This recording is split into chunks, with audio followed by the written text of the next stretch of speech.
And Lofton has himself a base hit. He got on base. That's his job.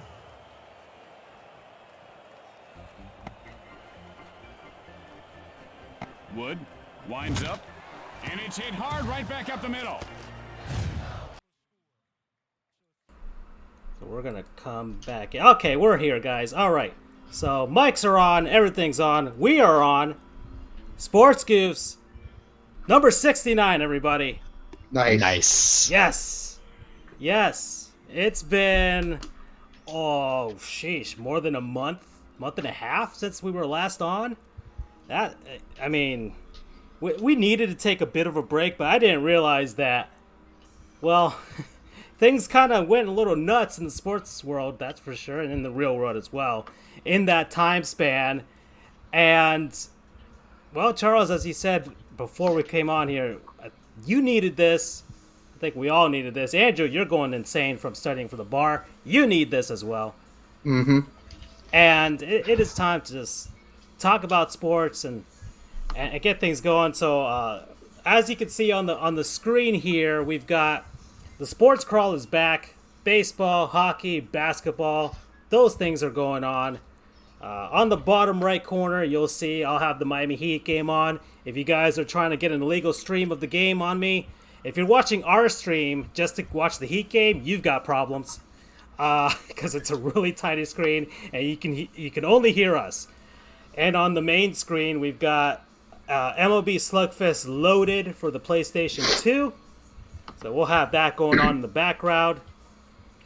And yeah, just a bunch of stuff happened over the last month. I don't even know where to start. There's just so much. I mean, Andrew, I know you got some stuff to talk about college football and whether we're going to have a season or not. Charles, is wrestling over the past month and a half. What's gone down there, and including a venture from Senior Dwayne Johnson, trying to resurrect a football league, and my baseball team, half the team got knocked out due to the virus. So that's going to be fun to talk about. And I got a Gottlieb Goom that I need to tear a new one right open for sure. I say let's start with baseball, if I'm being honest. I mean, Sure. that was the kind of the big story, if you will, for a lot of it. They were the first ones to actually get back, which is strange because they were the ones that seemed like over all of this time period, because of the labor issues, that they wouldn't come back or sort of something stupid like that. But yes, Andrew, baseball has started July 23rd, the start of the regular season. Charles is ready to give Garrett Cole a hand job. And yes, that I am. There is, for those out there, we have basically what I have called a hand job derby for every time Garrett Cole just only pitches out one run per start. And the funny backstory is the one time I brought it up into existence, he let up a 2-run homer. So I guess Garrett Cole doesn't like my hands, but he only let up 1 run last night after 6 innings, gentlemen. And I got to work out my wrists for the guy because worth every penny, and we'll talk more about that when my time comes. This is episode 69, folks. We're uninhibited today. Andrew, he's normally as Charles has said, our moral compass, but I think he's his will to live has been whittled down due to the bar exam studying, so he might just let some stuff pass. And it's episode 69, so why not, right? I don't give a fuck. There we go. As long as he has this, that is exactly our thought process when we were studying. So good job, Andrew. As long as we're not getting into like mass murderers and stuff like that. So we just lost every white woman viewer. Great, thank you. Sorry. Then I'm peachy keen. I'm cool beans. All right. So does that mean no Aaron Hernandez? You're pushing it. Okay. Okay. We gotta get the viewers back in. So baseball started. Things were hunky-dory for an entire weekend, and then my favorite team, the Miami Marlins, half the team were 18 players and staff, to be exact, came down with the coronavirus. They likely got it on a trip in that backwoods town that you would call Atlanta, Georgia, when they were visiting the Braves. I saw Derek Jeter's press conference yesterday, our Lord and Savior and friend of the show. And, a lot of disappointment among the players. Miguel Rojas hosts a weekly clubhouse show where he lets the fans get to know the team and the players, and he was talking to Sandy Alcantara and Jorge Alfaro, who both came down with the virus as well, and Corey Dickerson and Brandon Kinsler, who are both still playing and still healthy with the team right now, and they're of course holed up in a hotel. And it was rough going for the last, week and a half or so, just trying to figure out who had it, how it happened, why it happened, this and that, and so it sucked that it happened to my team. I'm sure everybody else was relieved it wasn't their team, except those who were cheering for the St. Louis Cardinals, because those guys got the virus now. And we'll talk about them too. Because I got some beef with a certain baseball writer out there, guys. Oh, boy. Yeah, I got some real beef. I don't have the Gottlieb's Goon graphic going here, but you know what? I really don't give a crap. So Gottlieb Goon, I'm going to start it off real quick here, guys. It's Bob Nightingale can go fuck himself. Okay? Bob, I'm sure your full name is Robert HMO Nightingale, whatever your middle name is. Andrew, you got a journalism degree, right? Correct. Now, in your experience, and you do have sports journalism experience. That is also correct. Being an RCFB, having covered pretty big, important sports events, especially the Orange Bowl and stuff like that. And, and I've done it a bit myself.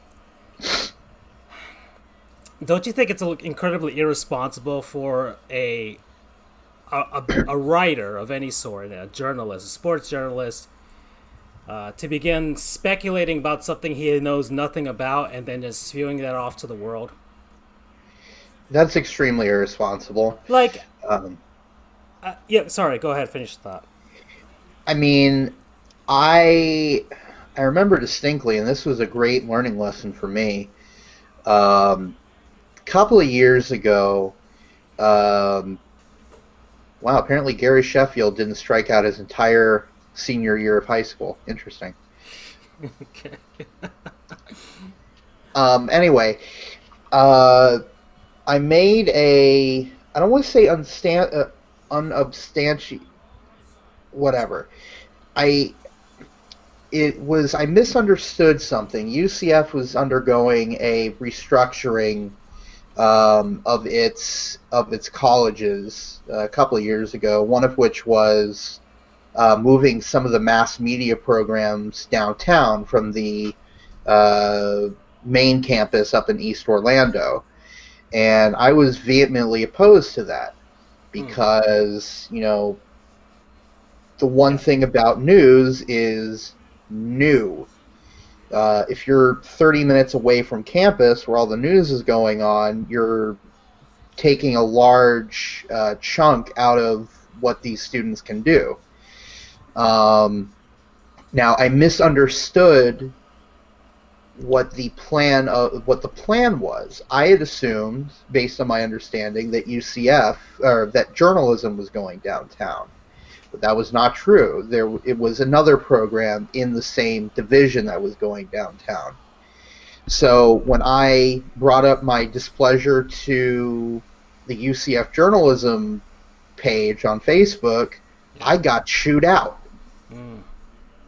Because the last thing you want to do as a journalist is to say something that is not fact-checked. And to your main goal as a journalist is to be as impartial as possible, which is why political writing can be so hairy at times, because you have to balance between saying what is true and holding people's feet to the fire versus, calling people, being as neutral as possible, while also at the same time calling people out on their bullshit if it's not true. It's a very fine line to balance. Sorry, this was a long-winded story, but my ultimate point being, I learned that in undergrad. When I was in journalism for 3 years, the journalism program for 3 years. I was 19 through 22 when I learned that shit. Yeah. Bob Nightingale is God knows how old, but he's up there. He's in the Baseball Writers Association of America. This man, he has a Hall of Fame vote, okay? He should know better. And look, I get it. Sports journalism is a little bit different than regular journalism. Like, for instance, you get free food up in the press box, which is incredible, and you don't get that in regular journalism. There's stuff that you can do in sports journalism that you couldn't do. But at the end of the day, in the chips at the BB&T Center press box, yes, I have, but I understand that. But at the end of the day, you're still a sports journalist. Major emphasis on journalist. Your job is to, I don't want to say not give your opinion, but you can't make up bullshit like that. Indeed. That's not responsible. So it's ridiculous what he did, and it's entirely unprofessional. The thing that he said, he went on a radio program. I don't know which city it was in, but it probably a significant city, L.A. or New York, if it came out. Basically saying that the Marlins players were out at a strip club. That is the rumor that started it. Now, I could partially blame Lou Williams for that. You leave Sweet Lou alone, damn it.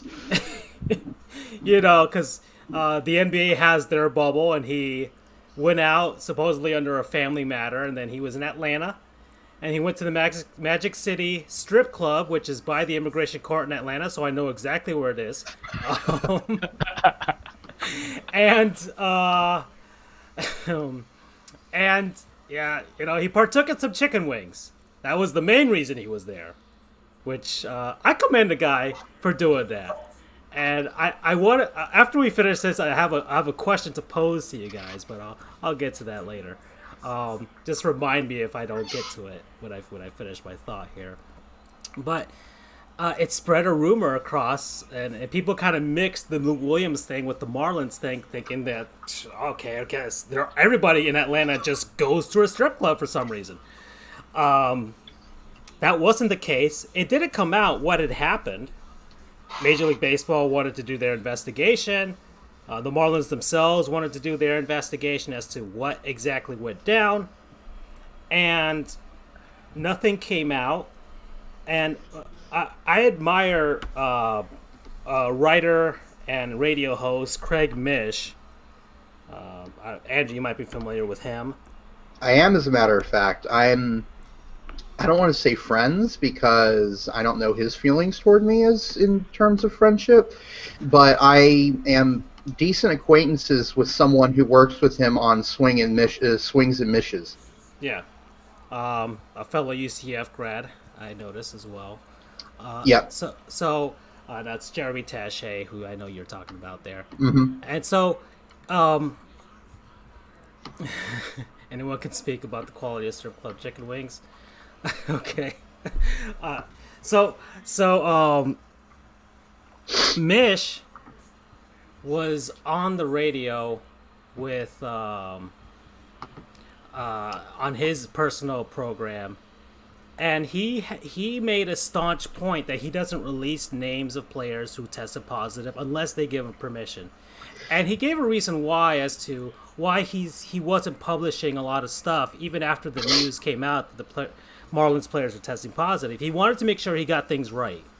And the reason he wanted to make sure he got things right was because he ultimately has to see those players again in the future. Like, he's going to see them, whether it's this year when he can see them, when he can't really see them, he's, doing conference call via Zoom, or next year, hopefully in spring training when he can be there in person.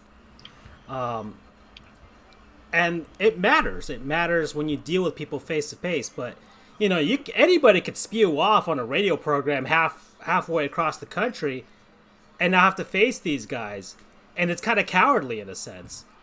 So, I've made it very well known to Bob Nightingale that I don't like him on both my account and our Sports Goofs account. So I've lumped you guys in there with myself. So, It's okay. That's fine. We're a squad, so Wu-Tang ain't nothing to F with, right? So it's I know it's my team, and there is a bias towards it. Like, I will be angry if that somebody would make such a speculation, especially when I follow the team. I know what the players are like, and it didn't seem like something that they would do. Especially something so irresponsible as to go to a strip club. Now, going to a casino,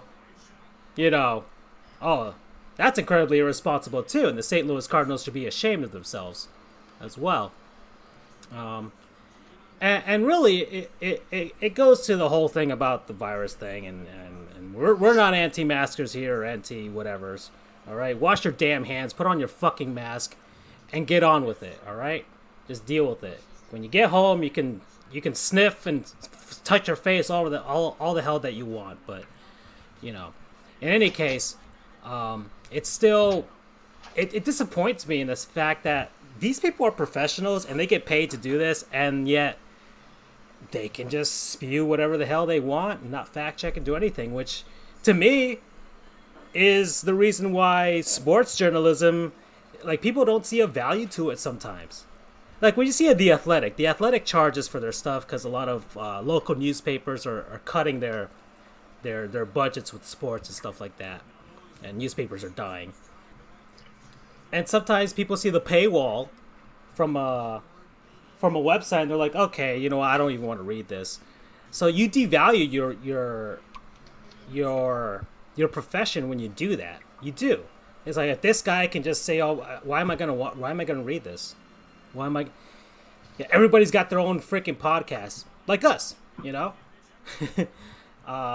There's other avenues to get your information. There are like Fish Stripes, SB Nation peeps, as well, and I'm gonna always throw it back to those because they gave me an opportunity. It's just fans doing a lot of the times better job than the professionals. Andrew, I'm sure you've seen it with RCFE too. Mm-hmm. And I'm assuming that a lot of people have turned away from traditional sports news media because of it. I don't watch ESPN. I don't watch SportsCenter. I got tired of that.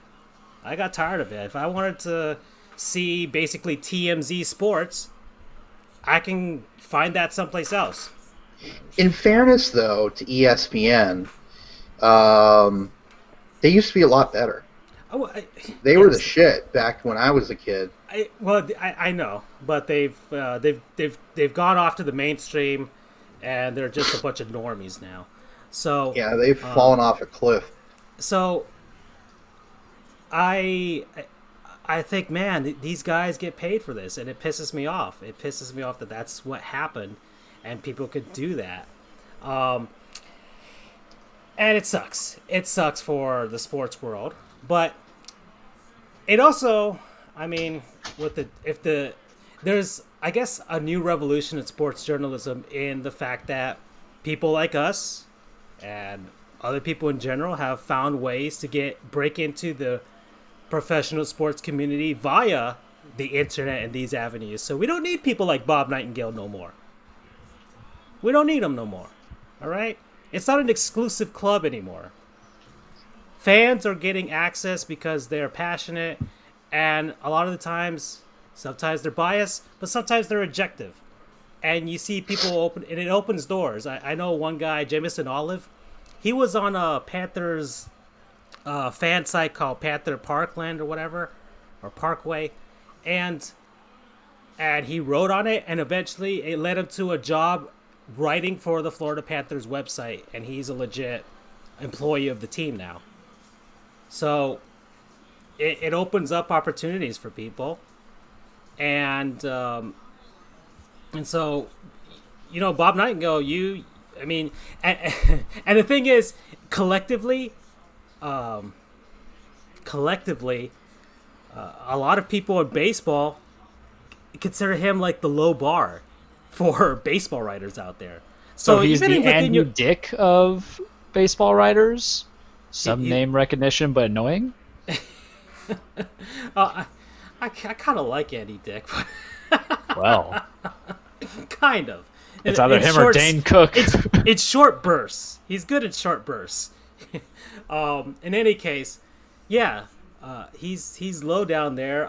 He was on a Miami radio program here, Bob Nightingale, and then I forgot which writer was it for the Sun Sentinel. His name eludes me now, and I should know his name because he's been here forever. But when they mentioned that they talked to Bob Nightingale about it, and he was like, I don't know if you should, like, I don't know if that's the best source of anything. And he's like, oh, should we just tell him to go screw himself? I'm like, oh. So even then, you're on the low rung, dude. And you are a Gottlieb goon. So, and look, people like him and Doug Gottlieb, they found a way into the sports world. And I tweeted out, if those guys can make it, anybody can make it. So if you have a passion for sports out there, go ahead, give it a shot. See what happens. And yeah, that's my rant about that, you know. Thanks, Andrew, for some insight on journalism back there too. My pleasure.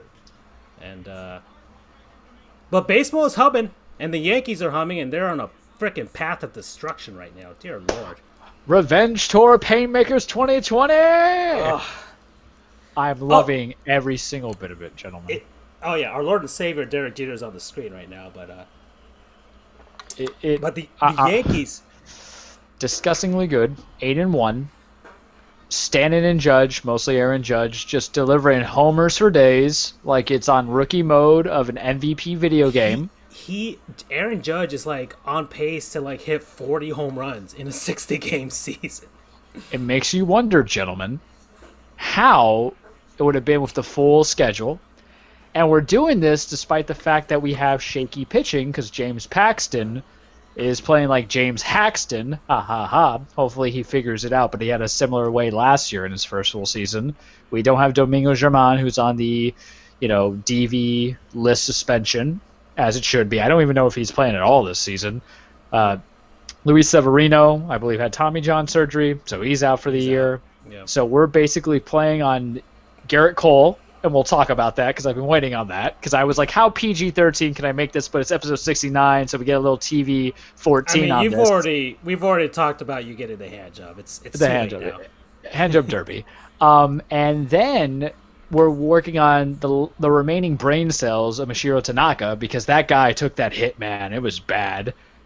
And then there's other guys in between. J.A. Happ. But we're putting fear into the pitching lineup. And we haven't played trash, unlike certain teams that are trash, Houston. 8-1 is something spectacular because I've never kind of seen it with such a tour de force. And granted, everybody's either good or bad this early in the season. You don't know what the middle of the road is, but you take every win that you can get, even though, and this is where we're going to kind of maybe open up a little bit before we go to Hand Job Derby 2020 of my love for Garrett Cole, even though it seems like everybody's going to get to go to playoffs this year, because we love expansion and we like to just say, hey, baseball's not hard anymore, guys. We're giving participation trophies. But at the end of the day, if we're going to win it this season, assuming that this season even survives, let us get on Paymaker 2020 Revenge Tour, gentlemen, every competing person and team that wants a shot at this. Because here's the thing. We're the heroes now for the AL, but the minute we reached the World Series, we're the bad guys, and you're going to get the heel turn. So I openly accept that because right now, you got to hate us, right? Soon it will come because not only are we 8-1, the guy we paid $324 million is worth every dang cent. The worst game he had was having a 3-run game. Everything else has just been 7 strikeouts and 1 earned run. And I like this Yankee cockiness because I looked at the schedule, gentlemen, in this very short time. We do not get the Houston Astros. So I want them in the playoffs. And Boston's going to get in there because participation trophies, because the new rule in the playoff expansion is that if you're second in the division, then you're getting in. And then the Rays, if they can figure out their life, might get wild card or the second division. So let us get all the clean and non-clean players. I have a way of how I want to do this. I need this because take note, and now we're going to expand outside of Garrett Cole's greatness, deserving every job that he can get. We bring it into this is that, I almost lost my train of thought. Don't do this, Charles. Don't do this. You were so excited, and then I lost my train of thought. It's coming to me. All right, I got it back here. You take in consideration that it's a short season. So if and no matter who wins, I think this year, if we complete the season and you get a World Series, there's always going to be that weird asterisk kind of vibe towards it, like a short strike season, except this time there's actually a champion enumerated. But if I'm going to get there, if I'm going to get the promised land as the Yankees, I'm only speaking as a Yankees fan, let me get every single person, because it's not a coincidence, gentlemen, that we felt like we were cheated when we only played Houston in the ALCS those 2 times, and then Boston in the ALDS, and we lost them, and now that trash germ infestation worse than COVID, Alex Cora is not in the game, nor is AJ Hinch, Cora managing the Red Sox and Hinch managing the Astros, or Carlos Beltran, that those teams that don't have those managers anymore, that don't have the signs to show them to help them out, are really playing bad. Houston's 5-4. Granted, there's been some injuries, but their dudes can't hit. Those guys are striking out like cocky white frat boys up in a party thinking that daddy's names can get them a lady or a guy. Ain't happening, Bregman. Houston's got the benefit that they're in the American League West, which is, the Seattle Mariners, who are hopefully up and coming at some point. I hope they'll do well someday. You have the always disappointing Angels. And really, the Texas Rangers, maybe, if they have that surprise run that they had last year. But, and really, the Oakland A's are their real competition there. The A's have a bit of a beef, too. Oh, yeah. Especially because they play clean, and it makes it just harder when somebody knows the stuff. Of course, Jose Altuve is batting 158 so far in the 9 games that they've played. Love it. Man, how awesome was that series between the Astros and the Dodgers? Love it. Love it. Beautiful. Joe Kelly, I might buy his jersey, and I'm not a Dodgers fan, because apparently in a game full of balls, there's only one man who actually has a set. Oh, yeah. Carlos Correa being the one to start the whole thing, especially when he was trying to beautifully explain what the heck went down. It's like, people shouldn't talk if they don't know anything. Oh, my goodness. Dude, you probably don't even have a high school education. Just shut the hell up. So it is so satisfying. That was a satisfying moment. It sucks that we couldn't have an all-out brawl. Because the team that beats up the pure Astros are going to all get suspended and fines paid, because Manfred has protected that team. So you don't think there's going to be frustration amongst the league? It's funny. Only 2 games were set for those teams, and the Dodgers swept the 2. So they went. They had a huge chip on their shoulders, and they went into Houston, and I just freaking beat them. They beat them.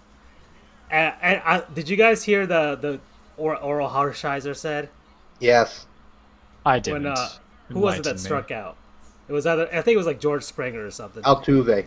Oh, it was Altuve? So, he struck out, and then I guess the play-by-play guy was like, oh, looks like he was guessing there. And then Hershiser. Guessing is harder than knowing. Exactly. Oh, my goodness. Wow. That was so good.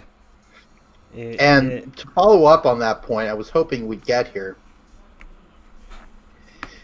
The baseball gods are incredible right now. Listen to these batting averages, and I'm just doing like the main guys that have been, the main producers for the Astros the past few years. Bregman, Springer, Altuve, Correa. Let's see. So, I'm gonna be fair.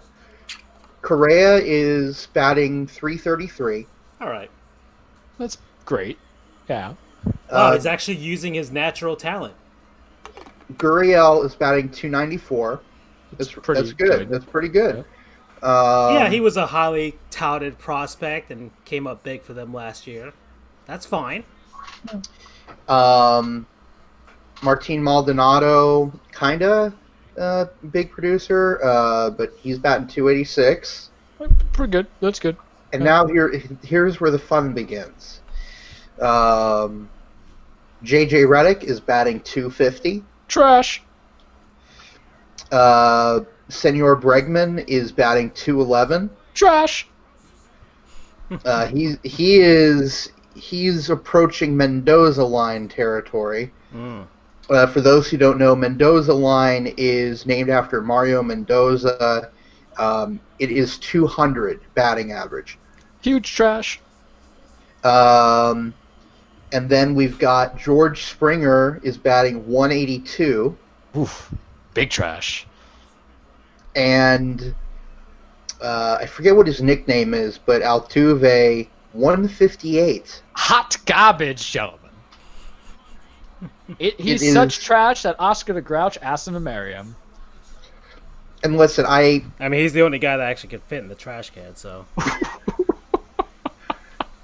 And listen, I normally don't use this phrase because it's kind of a cheap shot, but you love to see it. Love it. You love to see it. And why do we love to see it? For me, it's because it proves everybody was right. I sent a link, and it wasn't to you guys, but the last 5 years, this was like my actual preparation, and to people listening, I don't really prepare. But my actual preparation, I knew coming back into baseball, because it was such a hot topic, and it's been really my obsession since the trash scandal came out, personally. Like, looking at what these Astros records were, there was, 2015, 2016, 2015, there were only, both times there were the 80-win season, they clinched the wild card, and all of a sudden you get this astronomical jump. Astronomically jumping into the 100 range. There was no slow build. They led the league in walks and fewest strikeouts, and especially fewest strikeouts on breaking pitches. My God. And that's why it's just so important. And it just, everybody has a different kind of gratification. And for me, it's just more or less that, because it doesn't even relate to just Houston, it relates to Boston. Their numbers are terrible. Part of it's because they got rid of the whistleblower, soon-to-be whistleblower, Mookie Betts. And it's just, everything's just kind of gone to hell. But, with a sport that has had its reputation. They got rid of Babe Ruth again for the second time. Yeah. The way that he's playing over in LA now, right? But for a sport that has had so much controversy of never being a clean game, right? From the steroids and all the other stuff that's happened, it needed some kind of retribution. And it feels good because Manfred has sheltered. Manfred has coddled. The only person, and the Astros have not done anything to look good, even though I kind of feel for their owner who's like, what else do you want us to do? I get it, because at least you did take the efforts to fire AJ Hinch and then your GM. You're not like the Red Sox. You're like, we might think about Alex Cora coming back. We get the F out of here. What do you mean you're going to consider it? The only person who looks good out of the Astros, and I commend him because it's not an easy job, is Dusty Baker. He's just like, listen, man. I mean, he has. I mean, even in that at least the benches clearing incident, he was yelling at Joe Kelly. Well, you could hear it too. It's like, get back to the bow, motherfucker. That's what he said. Joe Kelly would probably make a priest punch at this point. But Joe Kelly's the hero. I mean, old school 70s mentality. He's like that. But and good on him. I mean, he's doing the. I mean, he could. I mean, if the baseball gods were somehow destroyed by the baseball demons, the Astros could win them a ring. But God, man, the world would be awful if that happened. Could you imagine what happens if they actually took that talent and won a World Series post trash can within the recent next 3 years? I would just be like, I'm done. This is it. I would ask the state of Texas to secede from the union again. Yeah, just please. Or at least just the Houston area. I'm sure Dallas and they'd be just as pissed off. But yeah. Oh gosh, you guys didn't remind me after my bit about so that reminds me about Lou Williams. Sweet Lou. Lou Williams, I guess we can. Oh yeah, and we have a sponsor, Disintegration. You can get that. It's available. Well, actually, it was for free, July 30th through August 2nd. So if you have a time machine, you can go back a couple days and check that out. If not, it's 40% off. Get your Xbox One, your PS4, download it on Steam, PC Master Race, and play that game. It looks kind of fun, sci-fi, space stuff, which is our expertise for some reason. Also a great Cure song, if you're talking about Disintegration. Just saying. Get our 80s nostalgia out there, too. So, all right, guys. So, Lou Williams, of course, went out, got some chicken wings in Atlanta. And I forgot who the other player was. He went to get some Postmates out in the NBA bubble. It was... Yeah, I know who you're talking about. I forgot his name now. Yeah, he's just picking up some Postmates. I guess he Postmated some food and just wait outside Disney World. I'll come and get it, and got some food from outside. And I guess he was just sick of the Disney fare that they were feeding them there. So that reminds me of if you guys were in the NBA or NHL bubble, what would cause you to leave the bubble? What food item would be just like, you know what, I don't care if I get quarantined when I get back. I'm getting this now. Oh, man. Like, what is the one meal, like... So let me ask you, can I get food delivered to me in the bubble? No, you have to leave the bubble. You have to basically say, F it, I don't care if I get fined, or if I'm hauled up in my hotel room until I test negative, I'm getting these. All right. Andrew, I'm going to need a minute to think. Do you have a reflexive shot on this? Honestly, I don't think I would leave a bubble for any reason. But if you had to. If there was something that was the equivalent of like kissing Jesus food-wise. I honestly can't think of anything that is so good that would cause me to leave the bubble. See, think about it this way. As Francisco does his thing, you got to get something unhealthy, because if this is Disney, they're probably going to be some catering to you. So you're going to get some baby back ribs, right, and stuff like that. So you have to have something that's not necessarily avoided to you. But I had a hankering for Taco Bell the other day. And assuming I can't get that Taco Bell, that beefy 5-layer burrito, that Crunchwrap Supreme, I tried their grilled cheese burrito. I'll address that when Francisco comes back. I might break for something like that if I have a real nasty hankering for junk food and I know I can't get it. Because I don't have like a particular restaurant that screams to me that says I need to have this kind of now, right? Because it's all locational. So that's why if I have to manifest it and I have to think it, I think I got to do that. Or if I have to pick a restaurant, I love me some Brews Room chicken wings. So just like Lou Williams, I kind of break for that a little bit. You get the extra wet, hot blue cheese with cheese fries, because you know Disney's not going to give you that. Chances are your team nutritionist is going to be on your butt saying you got to eat a salad. And look, I eat enough salad. But if I got to be here every day with stank face James Harden angry that Giannis Antetokounmpo says he's not the best player ever, and I got to deal with some other stank faces too that I don't want to deal with, going from there, I would kind of either get the nasty fast food, so in my go-to would probably be Taco Bell, or actual like restaurant I like going to that I always have a craving but I don't get that often, be like Brews Room chicken wings. Mm-hmm. Okay, so for me, I guess it would be nice to like separate the category. I guess you got fast food, you have like sit-down restaurant food, and maybe even a third category, like, I don't know, home cooking type of thing. Like, I'm just gonna go to Publix and grab these things. So as far as fast food is concerned, man, I think I might have to keep it simple. I love chicken sandwiches from Wendy's. I like every single one of them. I like every single one is a winner to me. I've loved them. I love especially the avocado BLT one that they have. Have you had the Asiago Ranch chicken? Yeah, that one's good. They're all good. They're all good. The spicy one, home style, grilled, whichever one you get, you're gonna get a winner. So I would break the bubble for some Wendy's. All right, I'd break the bubble for that. I was wavering between Taco Bell and Wendy's. Like, if I had to get fast food, those are always my go-tos.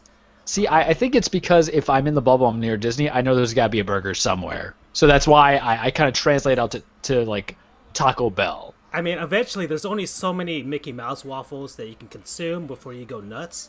So maybe that's what Lou Williams was thinking. It's like, I just can't take this. I really can't take it no more. As far as sit-down restaurant, man, I don't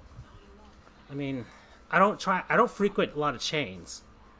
So I don't frequent a lot of chains. I'm not a big like Chili's or anything like that, or Applebee's. I don't do that type of stuff much.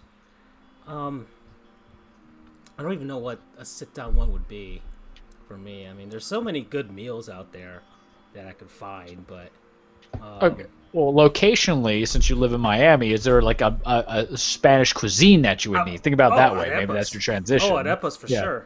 I'm pretty damn because you sure ain't getting that. You know, they ain't serving that, and it's a small world, pal. No. I mean, probably maybe Epcot, but they probably don't have Venezuela as one of the countries there. So, hey, would you like to experience socialism the way they experience it there? Here, let me take away your human rights. That's a little bit of my work coming in there. Sorry. The more I've been thinking about it, if I had to leave the bubble for a food, it would have to be for some good barbecue. Oof. The best barbecue that I know of up in Orlando is Four Rivers. Oh, and you've used them as a non-sponsor before.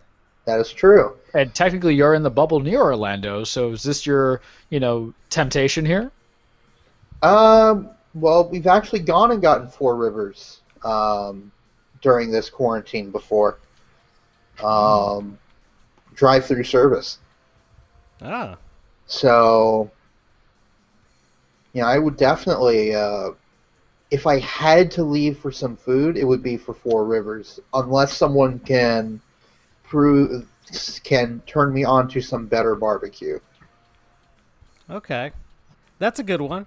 I mean, and you can have that postmated, so you could still leave the bubble and just pick it up outside, Exactly. That's a good one. I like that one. So what do you get at the Four Rivers? I get the brisket sandwich. Ooh. With they have a lot of good toppings. One of my favorites they've discontinued, unfortunately, was cheesy grits. Oh, dear Lord! And I should cut this up and send it to a bunch of NBA players. It's like, listen, guys, we're gonna break the bubble in Orlando. Andrew's got you covered. And their mac and cheese is pretty good too, but. Honestly, no. Usually I get two sides. I always reserve one of the sides for their bread pudding. Oh boy. Oh. Because A, it's good, and B, it's like getting a free dessert almost. It's a nice palate cleanser after some mighty good brisket sandwich. That's a good one. That's some good hustling right there. It's good logic. I like it. And once this is all over and we can actually do things, we're going up to the nearest Four Rivers, which is in Coral Springs. It's going to be a Sports Goofs trek up there. Yeah, we can pop up there after a Panthers game or something. Sounds good to me. All right, so yeah, okay. I like the. And you know what? I'm assuming. Was it when I forgot what food the guy got? That was the one that got Postmates. I forgot what it was. I'm assuming it had to be some sort of fast food, because a lot of people get Postmates just for that stuff. Because if you're at Disney, I'm sure you're gonna have restaurant quality food, Right. unless his trainers are on his ass about losing weight and stuff, and he just can't have too much. He's just having salad all the time. Then yeah, I guess I would go insane and try and sneak past. I don't know. It's like meet me at Animal Kingdom. Just meet me at Animal Kingdom, and I'll and you'll just pass it on to me there. So they don't say what it was, but it was the Kings Rashawn Holmes. So of course it was a Sacramento team that went and got it. Okay, so that was a nice aside that I had that in my head ever since the Lou Williams thing came out. So that was really fun to talk about. So Lou Williams though, it was all good because I don't think he's tested positive. So he's the man who somehow survived getting chicken wings at the strip club. Maybe he and wore not a mask. matching Corona or the clap. He could have, chicken wings. He probably was using gloves because that can kind of get messy. And I'm assuming they're not letting the women get a little too close to the customers, so he's probably a fair 6 feet back, and was just enjoying dinner and a show. That was it. That's all he wanted. Have you guys ever seen Parks and Rec where Ron Swanson is at the strip club and he's just enjoying the breakfast as everybody's enjoying the people? If not, that's just what for some reason I relate to right now, because I just have this image of Lou Williams like, I don't care about a naked woman. That's what the internet's for. These chicken wings are the best chicken wings I've ever had in my life. They are to die for, literally. Oh my god. And if you're that strip club, you have to advertise it. Chicken wings so good, you'll avoid COVID or you'll fight COVID for it, or whatever they call it. I think man, you their monopolize Twitter page, if they have one, or they created one, I think they tweeted out their menu. After this came out, I mean, it's perfect advertisement for them. And it may not be the best joint. It might not be the classiest of strip clubs, from what I've seen of it outside. Don't ask me how I know. But as I was passing on by, not looking and parking and driving up and paying a cover fee or anything like that, I mean, it didn't look like that fancy of a place. So maybe the chicken wings are the star of the show. So were they so good that you would have broken the bubble? Because obviously you might have had some familiarity. If it's not the chicken wing, did they have a good Salisbury steak? I mean, when was the last time I had wings? I had some from Wingstop the other day, maybe like a month ago or something. I wouldn't. Nah, chicken wings. I wouldn't break the bubble for chicken wings. Nah, it has to be something. It has to be like a dessert or something, or at that buzz. I'd do it just for that. That would be. Like you said, you're not gonna get that at Disney World. I'd do it just for that too. There's and yeah, my go-to fast foods. I think Disney has like a thing with McDonald's, so you're not gonna get Wendy's there. Oh yeah. Okay. Fun fact. Speaking of Disney and McDonald's, McDonald's opened up a new flagship restaurant in Disney, and I know where it is actually. It is McDonald's first 100% sustainable restaurant. I mean, it's like solar powered and all that stuff. Solar powered. I don't want to say people powered because that could give off the connotation that it's like cannibalism or whatever. But people powered. I was thinking quality of our meat. It's they have these bikes out front where people, if they want to, they can ride these powered bikes that convert the physical energy into. Hamster? So you can burn off your calories of the Big Mac whilst you're eating the Big Mac. So, what do you guys get at McDonald's now that we're going down this rabbit hole? Because I gotta know now. Because if you're telling me I'm quarantined, I just have to eat McDonald's, it's gonna get old real quickly. 2 McChickens and small fry. Well, I mean, I get chicken sandwiches and chicken nuggets with fries. You know, that's all I'm getting at McDonald's. I don't partake in McDonald's often. It's usually I only get it when I'm like traveling someplace and it's like the only thing nearby while I'm driving to or from someplace or the airport or the court. So it's if they're like if I have a choice between like the big three, McDonald's, Wendy's, and Burger King, it's Wendy's, then Burger King, then McDonald's. So that's just me. Good Not choices. that I have anything against McDonald's, it's just not my cup of tea. so unfortunately for me, each of them has their positives and their negatives. Like, Wendy's fries are the worst of the three. Yeah. I can give you that one. Burgers are tough because they each have their own flavor. Are you looking for kind of that char-broiled, char-grilled? Then you're obviously going to be going for Burger King. If you want kind of like a meaty flavor, then you would have to go with McDonald's, and then Wendy's has its own kind of flavor to it. Chicken nuggets are obviously McDonald's. That's no contest. But Wendy's spicy chicken nuggets have gotten better. Yeah, they have. I mean, heck, it's Dak Prescott. Let us know about it. So yeah. And then, it's tough to say. As for fries, I already said that Wendy's is the worst. I mean, I'll give it to McDonald's. I would give it to McDonald's. It's Just tough out though the gate. because, like, I would give it to. I don't know. The problem is Burger King's fries hold up better when they're not 100% fresh out of the fryer. Yeah, that's what I meant. McDonald's fries out of the gate, they're good. They're good. But 10 minutes later, if you haven't finished them by then, it's cardboard. It's basically cardboard. Burger King's fries, the flavor, they changed their flavor up. I don't know, somewhere in like the late 90s, 2000s, and it was great.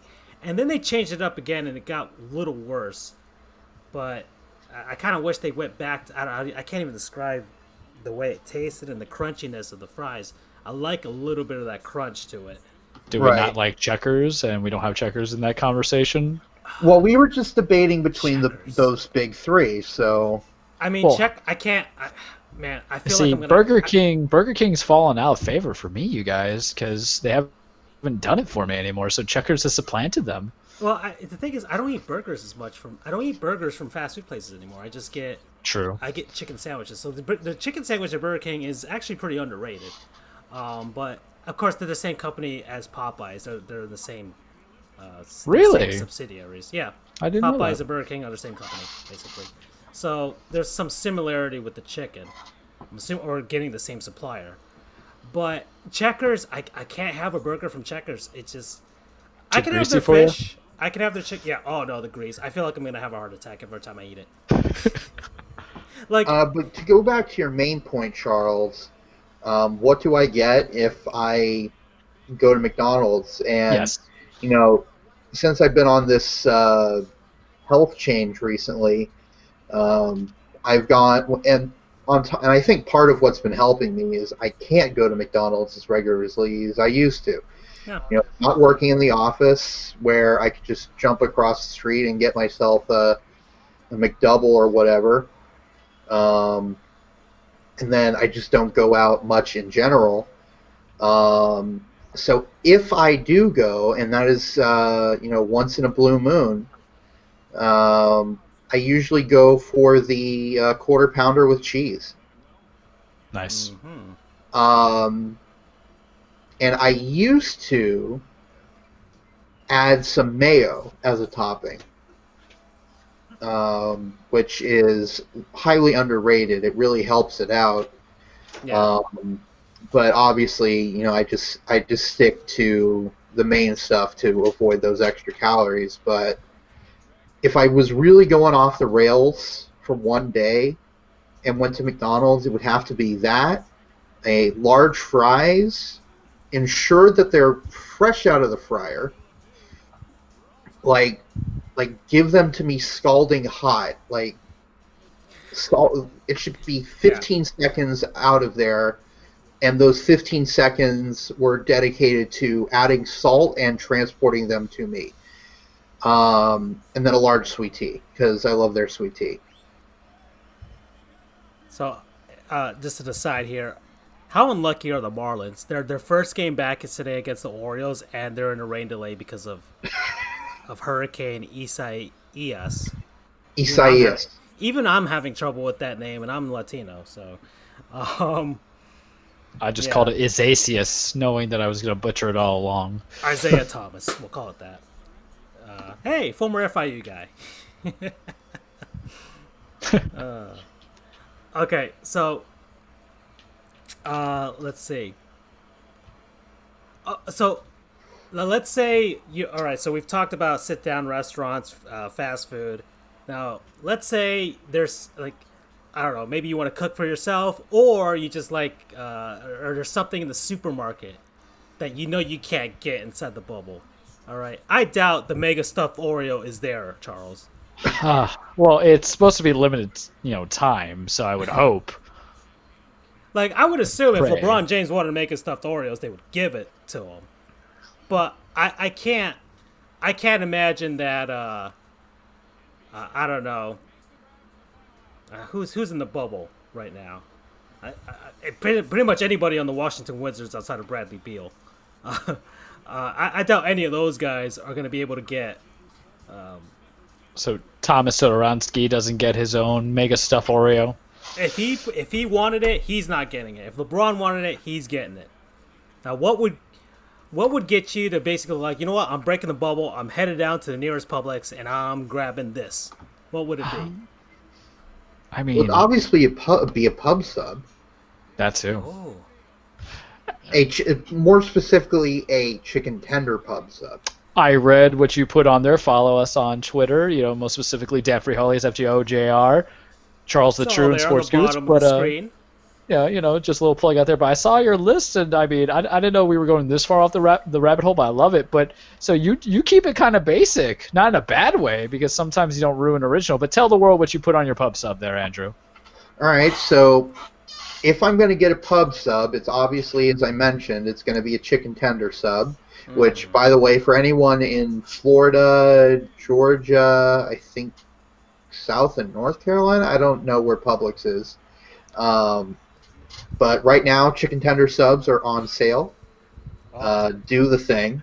Is it like whole for $7? Because those are my favorite things. Yes, sir. Yes.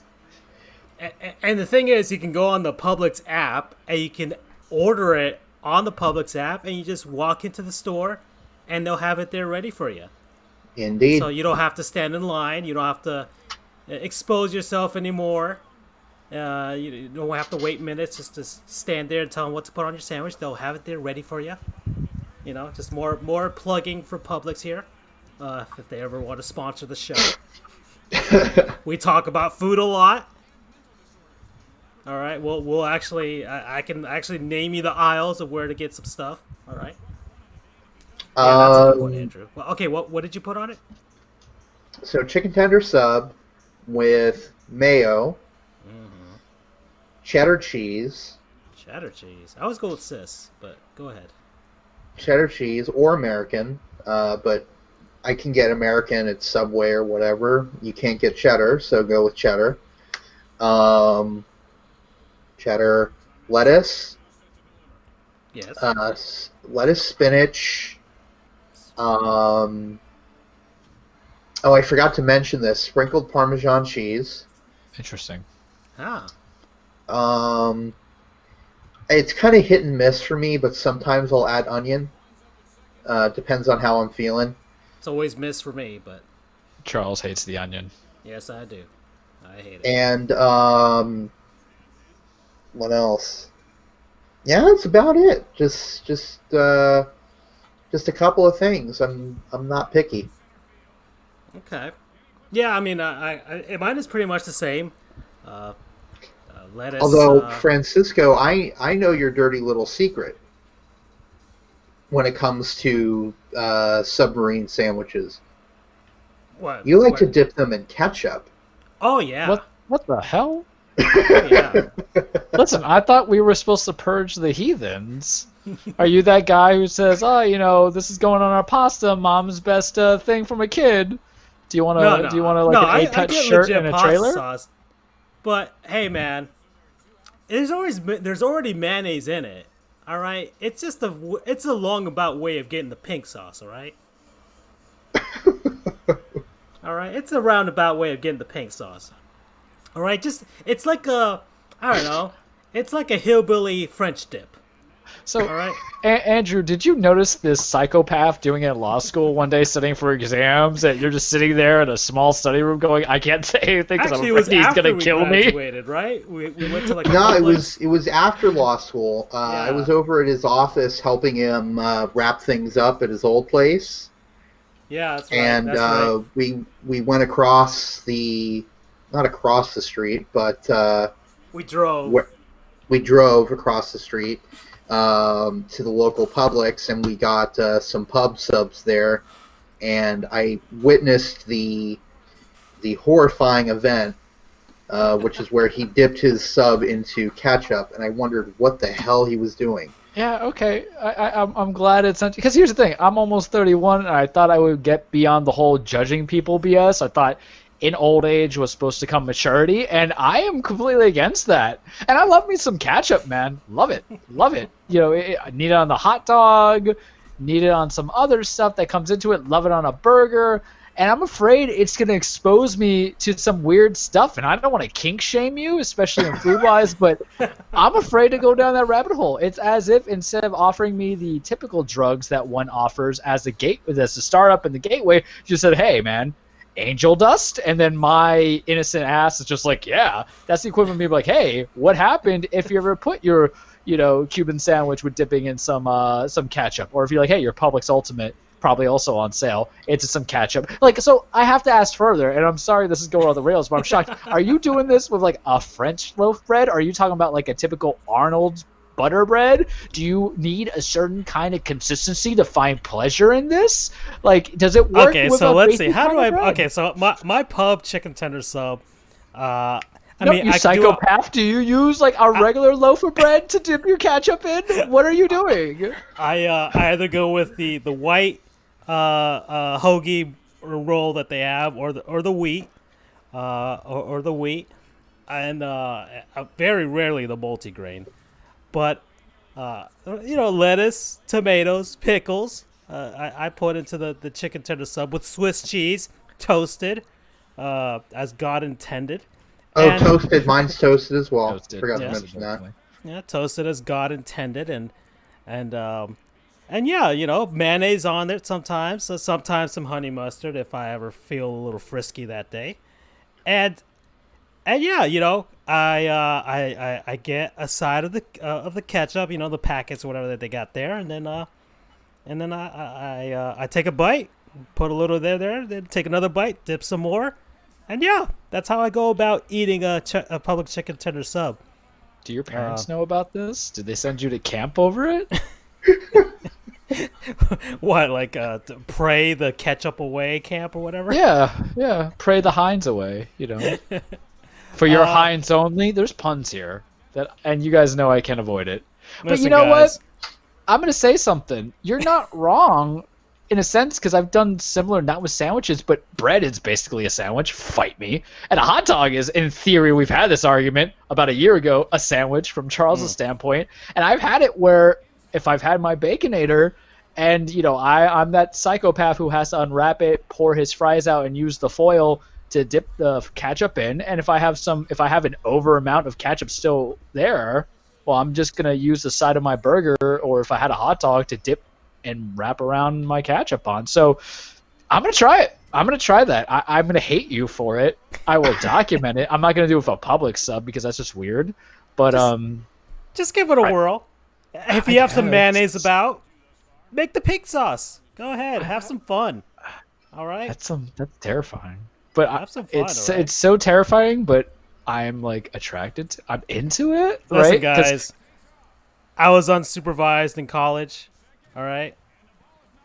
My first year at Florida State, I was with some guy that some roommate that I didn't even talk to. So I was just by myself. You And know, yeah. most people develop a drinking problem left alone. You develop Well, like a I put food ketchup curiosity. on my pub sub, so All right, I won't beat up Francisco anymore. It's not. I'm gonna try it. other people do get a drinking problem, drugs, what have you, a little gambling. Put ketchup on pub sub. That's what I do. Okay, so we are past that halfway point. So, guys, it's time for a word from our non-sponsors. Even though we've talked about a lot of corporations and companies so far in this game, including Disintegration, who's an actual sponsor. And take your time machine, go back a couple days and play for free on your PC, Xbox, or PS4. Or you can save money and pay $1 billion for your PS5 and your Xbox Series X, what have you. All right, so who wants to? I mean, it's been a while. I'm sure there's a lot of stuff you guys have popped up and used lately, but if not, I have something to start. I can get it started. Alrighty. My non-sponsor of the week is Bungie. The Halo company. That is correct. Also, Destiny. Well, I know People them like as... to forget about that.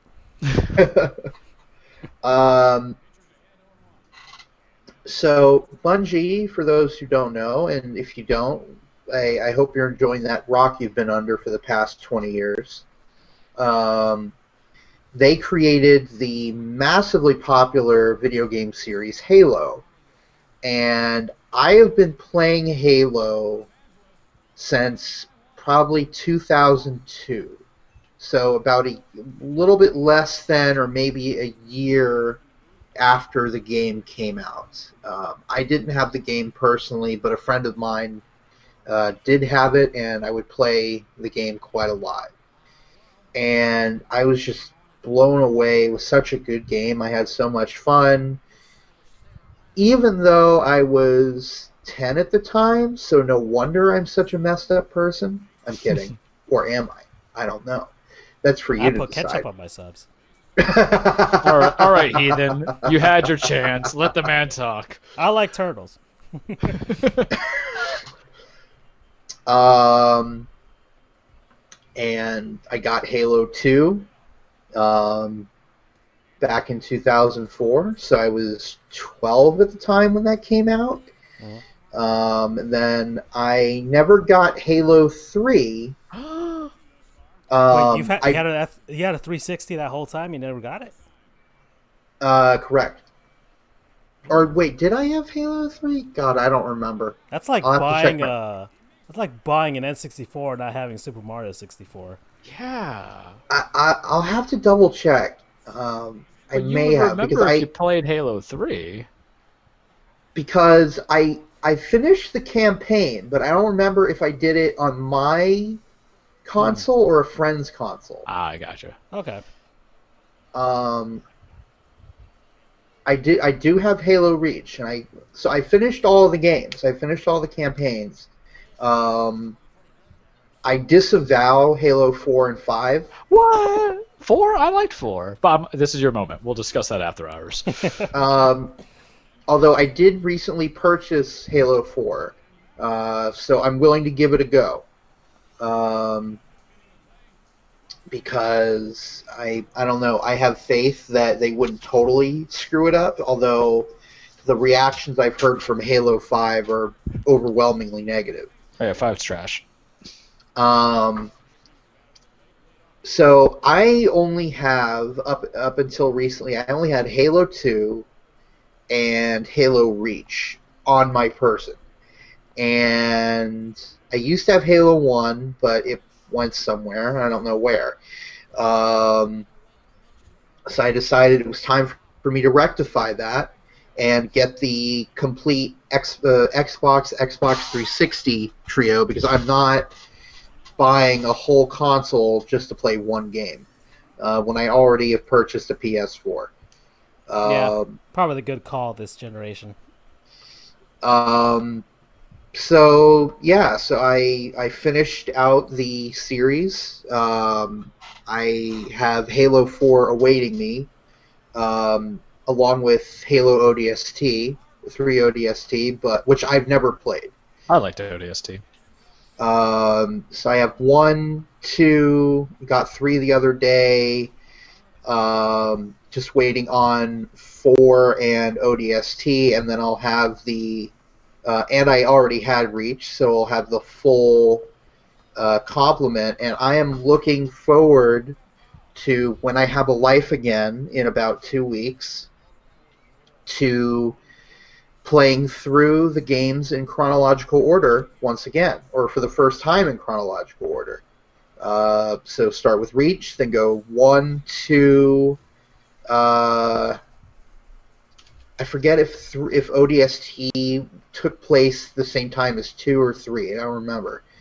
But in that order, and then 4, and I am excited to bring back some cherished childhood memories.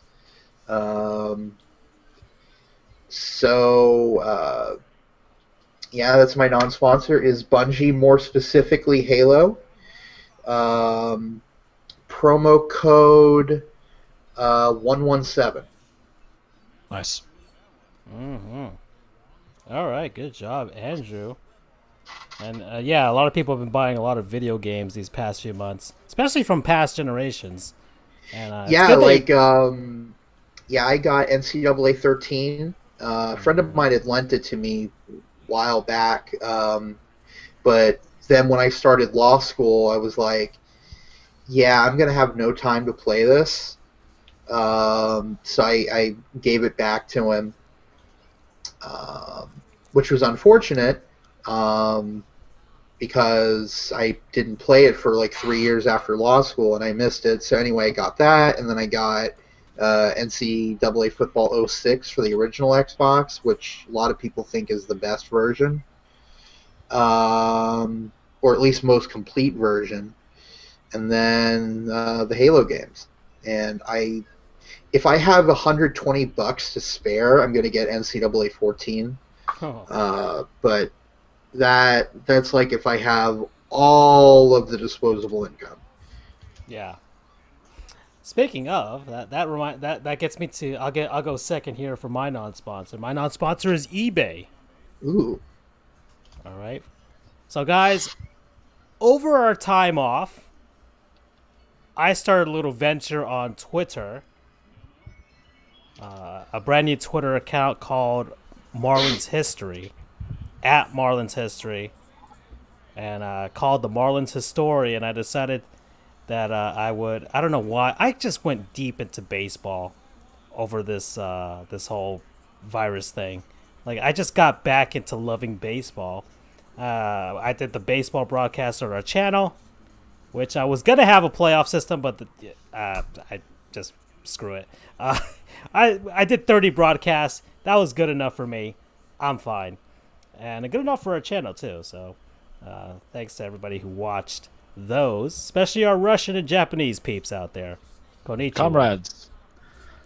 In any case, I started this Twitter channel, and I just started tweeting about Marlins history, memorabilia, stats, bios, all types of things.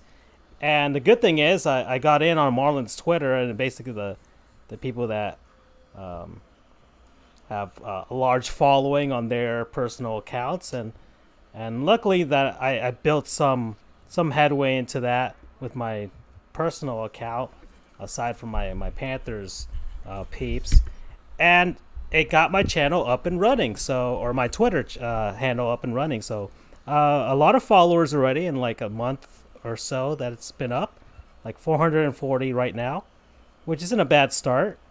It's more than my actual personal account, so that's nice.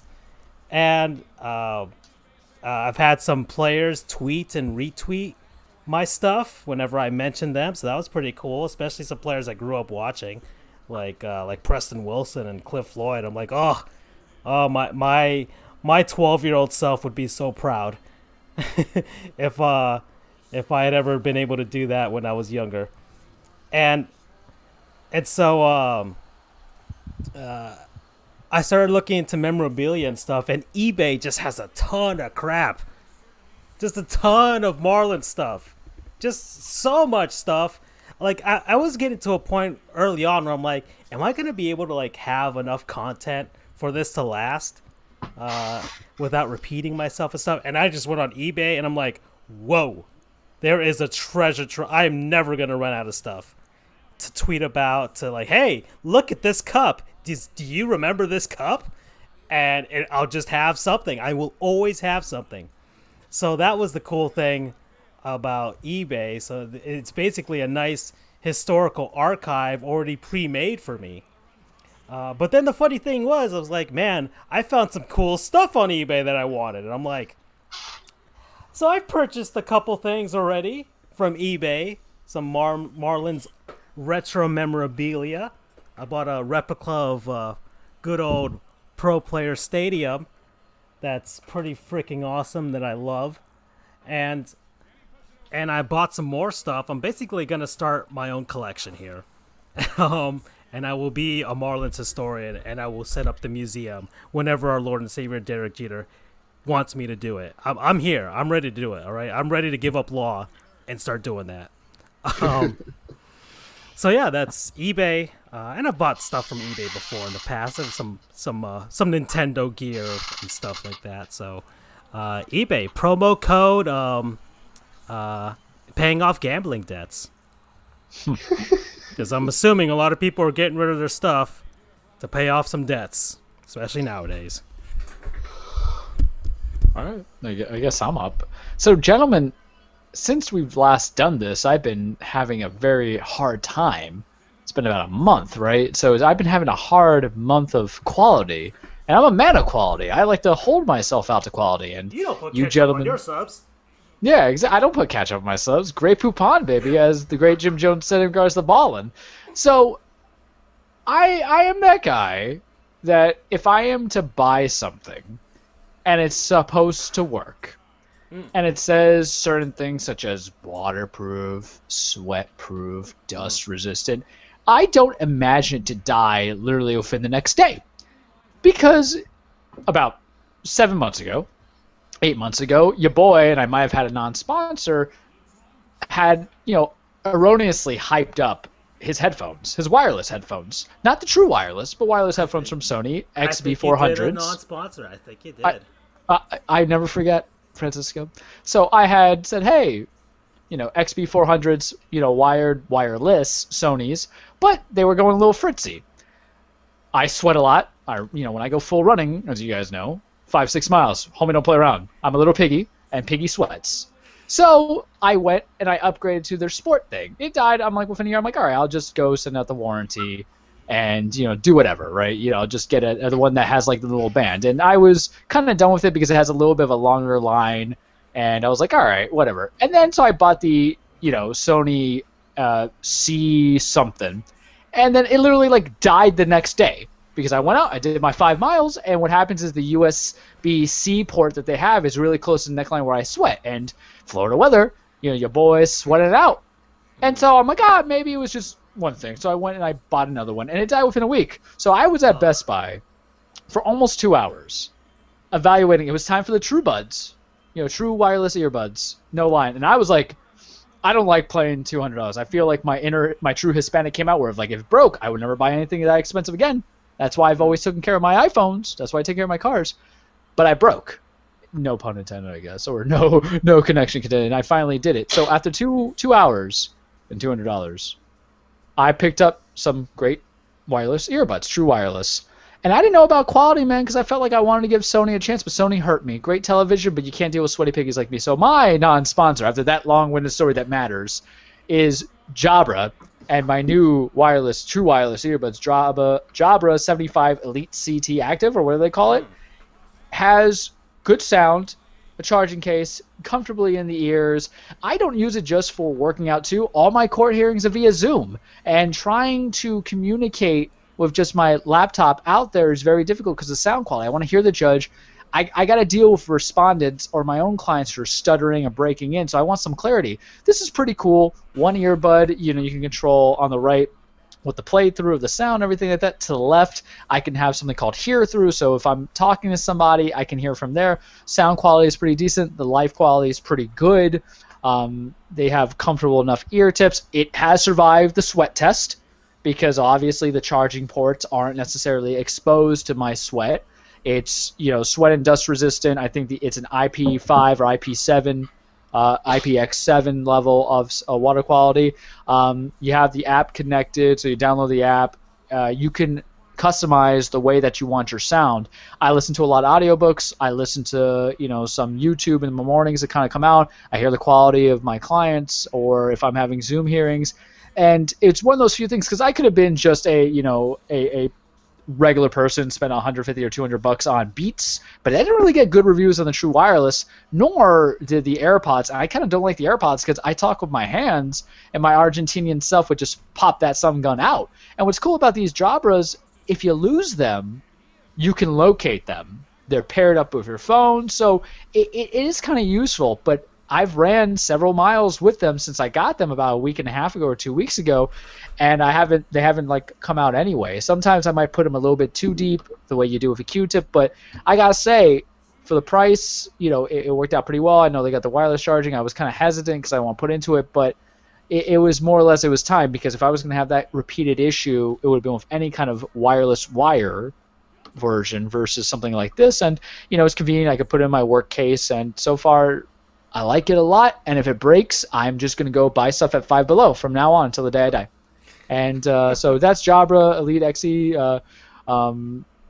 Promo code, I would say, I'll be cute, no to Sony.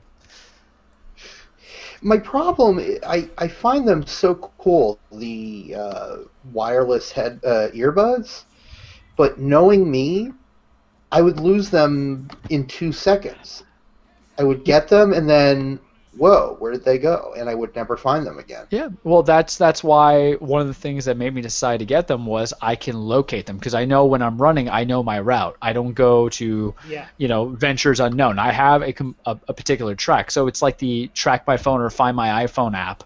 So because it's paired and you have the app on your phone, so if in the event I did lose it, I would be able to locate it. Mind you, if it's in the street, it's dead, gone, and I'll never get it back again. But it was concerning. That's one of my reasons, too. But you can only, buy a product so many times and have it just not be properly sweat resistant. And I was just sick of it. So sometimes you do pay for quality. And I can say the quality at this moment has matched up, and I would recommend it to everybody else. I understand your concern. I mean, I've had the AirPods or whatever, for I don't know how long. I think I've had them since Christmas or something, or since my birthday. I'm not even sure when this, but they've worked out for me. I haven't lost them, and I've traveled too, so I haven't lost those either. And and those two also have like a location thing, so whenever you last use them, it'll locate it, so you can kind of figure out where they are. And I was surprised by my good headphones. I destroy headphones like crazy. Like I run through them like crazy for some reason. And so that was my fear. I'm like, I don't want to get a headphone that's expensive and I potentially use them. I don't mind paying $20 here, then they last me for a few months, and then another $20 here to last me another few months. But I got it as a gift, and I'm taking care of them. So you just have to be careful. That's all. And good one, Charles. So, the Halo series, Jabra headphones, and eBay. And I'm pretty sure you can get all of those things on eBay. All right. Well, gentlemen, we're into our second half here. So let's talk about some bubbles. So we talked about food that we would get outside of the bubble. So we got 2 bubbles in place for the other sports that are still running right now. 3 bubbles. Oh, yeah, that's right. There's a WNBA bubble as well. 4 bubbles. What's the other bubble? MLS. Ah, well, Is that a So real sport? You've got Not a 2 soccer hockey fan. bubbles. You've got 2 hockey bubbles. and our Miami soccer team already sucks, so And believe Is it or not, it their first year? yeah, yes, Oh my god, what a worse effing time. they haven't won a game yet, so they are the first team in MLS history to not win their first 5 games. yeah. Meanwhile, a bit further north in the state, my Orlando City are the furthest they've been in any sort of a MLS tournament. They're up in the semifinals right now. They're facing off against Minnesota tomorrow night. So we're finally turning things around. Okay. So we have the several different bubbles. All right. You can play disintegration in the bubble if you want to.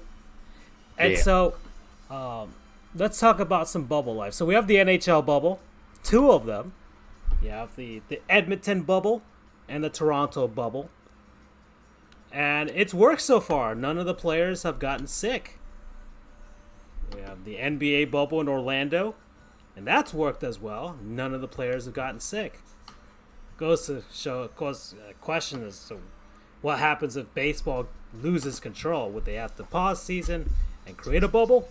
I don't know, but that's speculation further on. We can talk about that later. But Andrew, the NHL has commenced the Stanley Cup playoffs. We have the qualifiers, so we have 24 NHL teams there. The bottom 7 teams have already gone out. The Detroit Red Wings tanked as horribly as possible and still couldn't get the number 1 pick. And one of the teams in the Stanley Cup qualifying rounds will get a chance at the number 1 pick. If not, they get the number 2 pick, which is insane that would happen. But games have gone on. My Panthers have disappointed me, and it looks like we just prolong the process of being eliminated from the playoffs anyways. Well, hey, if you keep losing, you get a shot at a huge prospect in Lafreniere. Yeah, I know, but I mean that's the hope. I'm hoping the NHL just rigs the draft and gives it to us just to save the franchise, because just Panthers Twitter is at its all-time low right now. People are like, blow it up, get rid of everybody, nobody's safe, get rid of Barkov, get a giant haul for Huberdeau and Barkov, because you would get a giant haul for them. And, Yikes! You're in trouble when you're. Ah, damn it! Sorry, I'm watching the Rays game concurrent with the Carolina New York Rangers game. Yeah, and yeah, the Rangers could be the first team out if they don't win tonight. That is true. This game is tied 0-0. 12:15 left in the first. Anyway, back to our discussion. So games have gone on. You can see there on the score crawl what's happened so far. The Winnipeg Calgary series is actually pretty good. They're tied 1-1. Calgary's up 4-2 right now. It's the second period. It's about to end. And we all wanted Calgary versus Edmonton, but this might be a nice consolation. So there was already a major injury to one of the Winnipeg players, and they blamed the Flames for it. So it's already chippy between the two. So that, Western Canadian teams, that's pretty cool to see. Nashville's tied up their series against Arizona. The Jackets and the Leafs are tied 1-1, although Toronto doesn't deserve anything good, so I hope the Leafs lose. Although one of their players, Jake Muzzin, got seriously injured tonight. Yeah. So hopefully he's okay. Yeah. And And then you have so those are the Stanley Cup qualifying teams. The Chicago Blackhawks are playing the Edmonton Oilers, and man, Connor McDavid needs to get the hell out of Edmonton. Yes, he does. I am sorry. You have to change your agent, because I'm surprised he convinced you to sign an extension with the Oilers to keep you there. I mean, you imagine how much you would have gotten as a free agent? He could have. I mean, so many teams would have thrown money at him. Montreal would have thrown money at him. I think the Lightning even would have thrown money at him. Yeah, can you imagine a line with Connor McDavid, and I don't remember what their positions are exactly, so they may not be on the same line, but Steven Stamkos, Nikita Kucherov, center, right? So. Nikita Kucherov, I think he's a right wing. Yeah. And then Connor McDavid. Can you imagine that? That would even be if you deadly. You could still move Stamkos to the second line, and it would be insane. It'd be ridiculous. We would be stacked, although we were stacked last year and we still couldn't win a fucking playoff game. So you have those teams out there fighting off against each other. But then you have the top four teams in each conference playing basically the two top division teams facing off against each other in round robins in the East and the West. So far, I mean, the Lightning won their first game up in a hotly contested contest against the Washington Capitals. No thanks to the refs. Good Lord. Well, you guys won it out in the shootout, so. I know we won the damn thing, and that's all that matters. But they just screwed us on so many calls. It was ridiculous. And listen, I am not normally a guy that blames the refs for anything, but there was shit that the Caps were pulling and weren't getting calls for, and we would do the same thing, and we were getting calls for. Mm-hmm. Oh yeah, I hate when that happens. The refs haven't been particularly. I mean, the Panthers series, the first game they weren't particularly good, but today was no excuses for how awful the Panthers were after the second half of the game. But that's me going off. Sorry. But as far as the round robin, the Golden Knights beat the Stars, so that happened. The Flyers beat the Bruins, and remember, the Bruins were the number one team in the Eastern Conference when things shut down. But part of me was like, I don't think the Bruins are good, but I don't think they were as runaway good as people thought they were. The Lightning had more victories than the Bruins. The Bruins just had more points by virtue of the loser point. So I don't think Boston is as good as people think that they are. I think Tampa can stand toe-to-toe with them. Heck, you saw what happened. Philadelphia can stand toe-to-toe with them, and definitely Washington. They're definitely not far away removed from their Stanley Cup. So, though the East is going to be very interesting with regards to seeding, I think it'll be pretty close. But there are some teams that I wouldn't want to face if I was one of those teams that are in the round robin. Carolina, if they dismantle the Rangers tonight, they would have won 3 games in a row. So that means that they could go in potentially hot, and we saw what happened last year. They could upset people, and that's not the team that you want to face. So the bunch of jerks have what it takes to get back to the Eastern Conference Finals and see what happens from there. The Blue Jackets, they lost Panarin and they lost Bobrovsky, and yet they're still there, which says something. But we'll see how they go with the Leafs. They're tied at 1-1. The Oilers out west, they spanked the Blackhawks yesterday, so they woke up. I mean, it's not a team that that doesn't lack offense. It was a 6-3 smacking. And you got Leon Draisaitl, who will probably win the MVP this year. He should. He really should. You got McDavid. It's just the rest of the team, and whether the Oilers can play any defense. That's one of the. If there's one thing that people have against Connor McDavid, is the fact that he's not that great defensively. But when you're so good offensively, I mean, it really doesn't matter. And he shouldn't be expected to be that great of a defensive forward.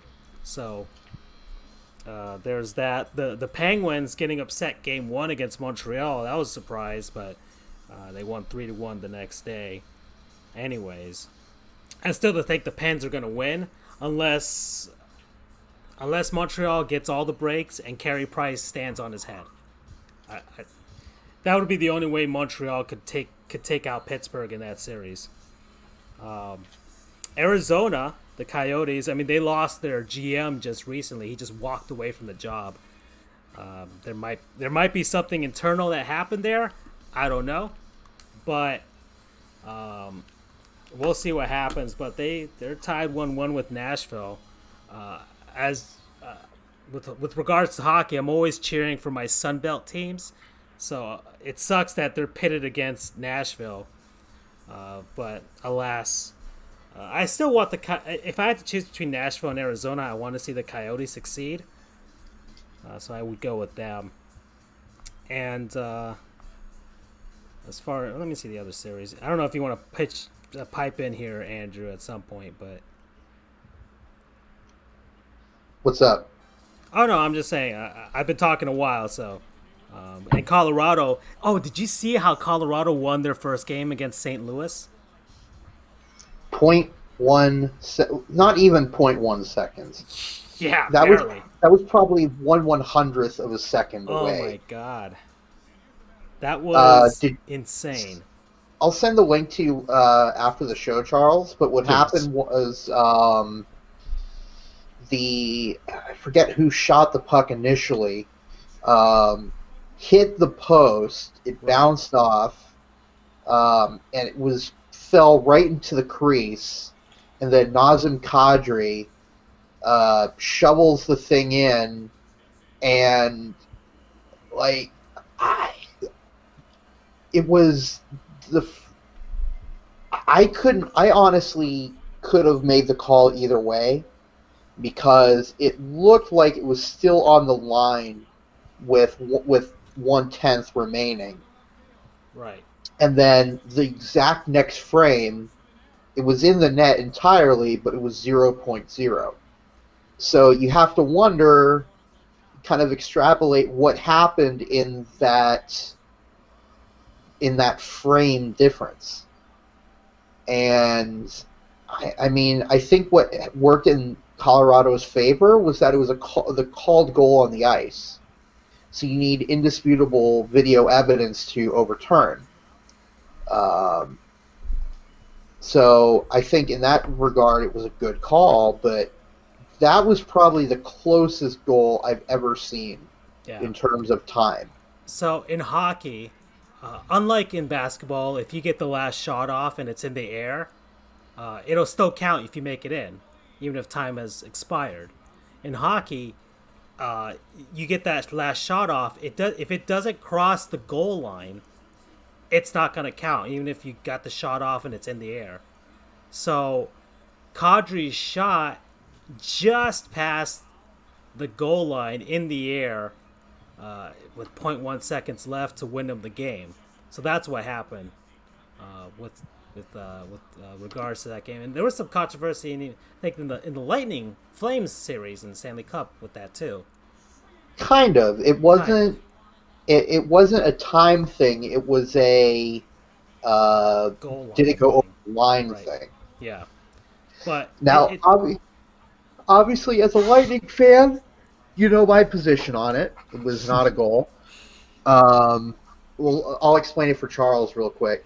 It was Game 6 of the 2004 Stanley Cup Final between the Lightning and the Flames. A puck was shot by the Flames, and according to video replay, it appeared to be entirely crossed the line. But it was called a no goal even after review. And there was a huge debate. Should it have been called a goal? Or no, they didn't even review it, I don't think. But upon further review and evidence, what actually happened was it was an optical illusion that made it appear to be over the line. But in reality, it was not. Thanks to camera, they merged all of the camera angles together and came up with a 3D representation of where the puck was in the air. But it turned out to not be a goal, so it was a good call. And that was important because that would have, I think, tied the game. Or maybe it would have put them ahead. I don't remember. Calgary was ahead 3-2. Tampa would, in double overtime, thanks to Marty St. Louis, score the winning goal to bring it to Game 7 back in Tampa, where the Lightning would end up winning the Stanley Cup. So basically, if you had not won that, or had that been overturned, that might have affected you in the future. Quite possibly. They could have ended up winning the game and the series if we hadn't won that game. Yeah. Although it ultimately shouldn't have mattered because, as some people say, all right, that didn't go in, but you had 2 overtimes to score a goal. But they didn't. Yeah, but sometimes it's always just that one call. Right. As a Titans fan, I just think about the goal line with them against the Rams. That 1 yard, that 1 inch makes a difference, right? That was like a 4th down play, timer expires, things go to hell. And in hockey, I didn't even know there was that kind of rule that you can still be in motion, but once the game's over, in theory, with the play clock that's out or the game clock's out, then you're really up a creek because there's nothing you can do, and you can't challenge it, you can't do anything with it. Yeah, if it doesn't cross the line, it wasn't a goal. So even if it was in the air. So that's all right. So I mean that's hockey. That's just what's going on right now. There's a game tonight between Minnesota and Vancouver, and Minnesota is already up 1-0 in that series. It's a best 3 out of 5 for the qualifying games, and then the round robin's just for seeding for the top teams out there. So when does the Stanley Cup final, or not finals, but Stanley Cup playoffs really do start?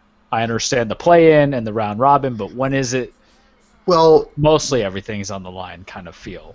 I mean, in a sense, they've already begun because technically these are the Stanley Cup playoffs. Yeah. Just to make people like myself, hey, the Panthers made the playoffs, feel good, even though really they don't deserve to be here. Right, and I mean, in a sense, it is the playoffs because it is a playoff. You lose your series, then you're done. Okay. But in terms of what you're saying, because I think I'm getting your point, it would be the next round. Gotcha. That's when it would go back to a semblance of a normal playoff. And what's happening is the top 4 teams in each conference, they're doing a round robin to determine seeding for the top 4 teams. Yeah, then they'll play against the other teams from there. August 9th is the last day if, let's say, all the series hypothetically went to 5 games and so forth. So there's so that's hockey. So we got then we have the NBA bubble with their the NBA was practically at the end of its season anyways. So there's 8 games or so that each team is playing for seeding only, and then the NBA playoffs will resume as normal from there. Charles, any surprises from the bubble so far? I mean, it just seems like things have returned as they should be in the NBA. The Heat are playing the Celtics right now. They won their first game, and then they lost. Oh man, the way they lost the second game against Toronto. Ugh, those turnovers freaking killed me. Can't win if you don't know how to handle. Right. Is Jimmy Butler too, and I don't want to be angry at the man, but if he just held on to the ball. Well, to kind of steal it from there to answer your question, so I have tried to watch hockey. I actually do enjoy hockey, even though sometimes I'm just kind of ditz with it. But the playoffs, until they get full effect, because the NBA, as Francisco mentioned, is kind of in its own little pseudo playoff with the play-ins. Now with the East, we already know what's kind of the lineup's going to look like. It's just the West that is so contentious. Though, granted, I feel that Phoenix should not be in there, and they should not waste the time to be there. Right. But that's just me. I mean, the East is only 9 teams, so you're just praying for Washington to have a miracle. Yeah, Washington to see if they can overtake Orlando. Which for our Mr. Orlampa fan over there with Andrew, we don't want them to. Plus, Orlando there's that consistency. They were there last year. They've had their bumps and bruises, but they're making it back now. Jason Isaac tearing his ACL doesn't help. That was awful. Surprise-wise, not so much. You know what I've kind of liked? The competitiveness is there, even though there was that big delay. Like, each game feels intense. I have been watching almost start to finish. I've ignored wrestling, and that's for different reasons. But I watched the Heat games, them versus the Nuggets. I kind of like this whole all-day sports fiesta of baseball, basketball, and hockey to watch into it. Surprise-wise, it's not really there because the true surprise is always going to be that highly touted team that gets eliminated in the first round of the playoffs. What I want to know is how long can we keep healthy, because you've had 2 major injuries. Orlando lost their forward, Jason Isaacs, or is he their center? No, he's their forward. And then just now I read that Jaren Jackson, who was foundational in the youth movement that is the Grizzlies, who are basically clinging on to the AC with all their dear life because San Antonio is coming. Popovich is coming with that fury of trying to make it 22 years in a row to playoffs. And then, the ESPN darlings, the Pelicans, need to be there for whatever reason, because I like me some Zion, but that team's kind of trash, so I don't know why you want to watch it. That's the only reason that they put Phoenix in. They put Phoenix in just to make it seem like, well, we're not doing this just for the Pelicans. Yeah, it's completely for the Pelicans, though, because we want – and look, Zion's going to be great one day, but I watched all day yesterday that game. He's kind of slow coming back on defense. He can be a transcendent player. He just got to get his NBA condition down. Ja Morant, to me, though, is the guy. You got to think for a whole season he has led a team that everybody thought was dead in the water. It would be a disservice if he doesn't win the Rookie of the Year. Well, there's nobody else. This is not even the year where like Malcolm Brogdon won it because there was nobody else to take from. It's going to Ja because Zion came in late. But listening to Doris Burke and the other guy that was broadcasting make excuses for the Pelicans and why they're in this struggle now on the idea of if they had Zion, they would have been higher. I'm going to tell you right now, you could have had Zion the whole season, and you probably would have been the same seeding at the 9th seed that what you already have, or the 10th. And it's a known fact because having Zion doesn't improve Lonzo Ball as a shooter. Having Zion doesn't... You have to remember, we all have to remember, that is the Lakers team from last season. And if LeBron couldn't get them over the hump, how is Zion going to do that? And also because Alvin Gentry just isn't the coach. And I'm not this guy who propels men to lose their jobs, but he had a long period. You've called for Alvin Gentry's head for quite a while now. Yeah, well, it's just logically speaking, because look at what Frank Vogel, Mr. Bland Offense, has been able to do just with LeBron, who's taking a state. LeBron is playing the Dwayne Wade role when LeBron came to the Heat. Think on that. And the talent that is Anthony Davis, because there's really no one else that's great on that Laker team. Let's think about it. Currently, at this moment, of guys who haven't opted out, it's J.R. Smith, Philly cheesesteak Deion Waiters, as the guys over at 790 The Ticket would say, or what they called him. You have Kyle Kuzma, who's inconsistent. Who else is on there that I can think of that just doesn't do anything? Alex Caruso, right? Yeah. Like, think on that. Ray So John's Bland on that team. Rajon, they got JR. And Kentavious Caldwell-Pope, who is just now one-dimensional. All his potential was in Detroit. So you have, legitimately speaking, a squad that is just not as good with a very bland coach offensively. Great defensive guy. He's one of those rare coaches that knows how to tell you to, manage your minutes and your positions and everything defensively. But it's really just two big studs, two of the biggest studs out there, right? But they're doing fantastic. So you can't tell me that Alvin Gentry would have made this team better with Zion when you had prime Anthony Davis, who's 26, doing great, putting up like 16 points in every first quarter and then has to cool down. It's just a different focus. It's a killer instinct. And that's the thing about Alvin Gentry. Like him as a human being, do good things with Phoenix. He lacks a certain killer instinct that you have in veteran coaches. And here's the thing. Alvin Gentry is a veteran coach, and he don't got it.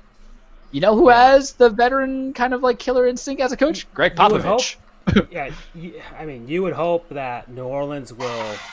Because that team needs to take a step. You have to remember the guys that were traded from the Lakers. They're not,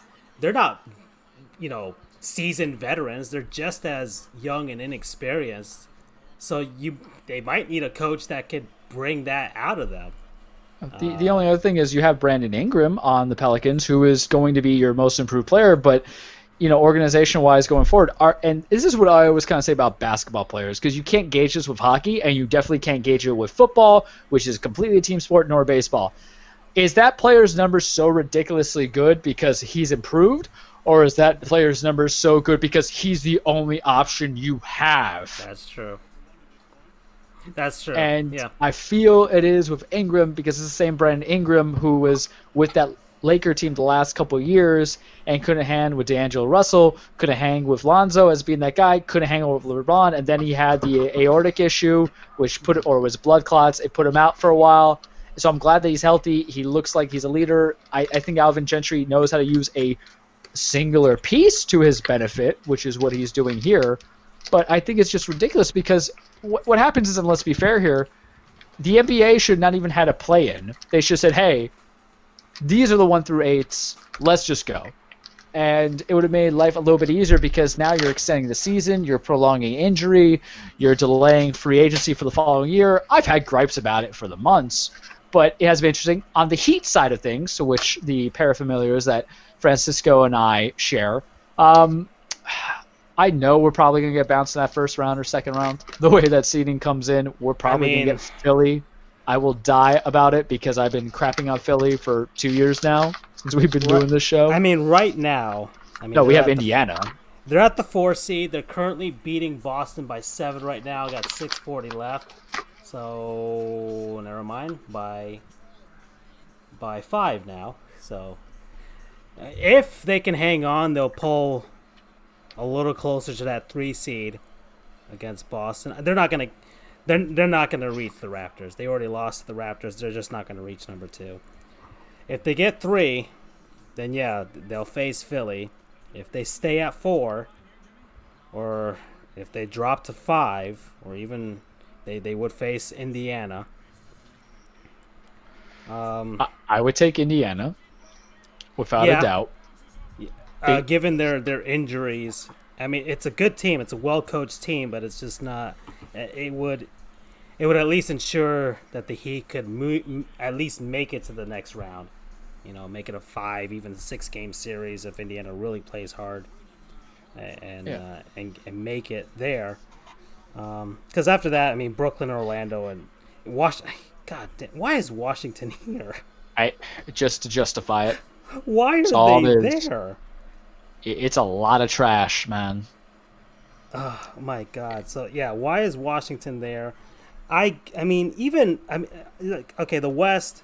Okay, so Sacramento is 4 games back. That could conceivably happen, but dear Lord, Washington. They are 7.5 games back of Orlando.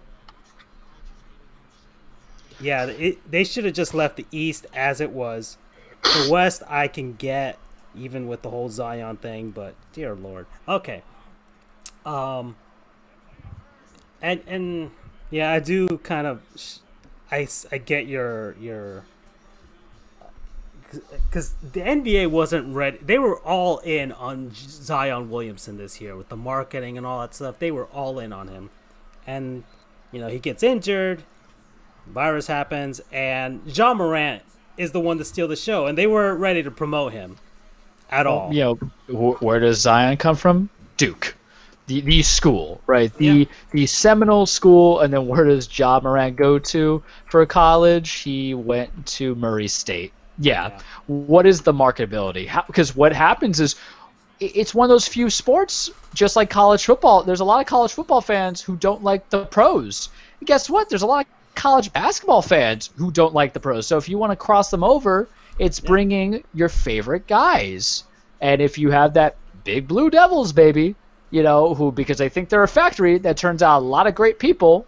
Well, you're right, but lately they haven't, unless you're counting Grayson Allen on the Pelicans. Ironic, right? Or is he on the Pelicans now? No, he's on the Grizzlies. He got drafted by Utah, and then they traded him when they got Mike Conley. But so it was easy to market Zion. Why? Because we also said LeBron. It's easy to say LeBron because big build, physicality, athletic, can learn those handles. Ja, is kind of his own dude. Yeah. And I don't necessarily have a guy to address him to because watching him play, and that's kind of what I've liked about this restart is I get to see the Western teams play. That's not true as well. Not at 11 o'clock at night or 10 o'clock at night because your boy is tired. I'm watching them around 8 p.m. or 7 p.m. And he takes some shots he doesn't need, but he doesn't really have a bad direction of the ball. He is very team-friendly approach, and if he's got to score, he's got to score.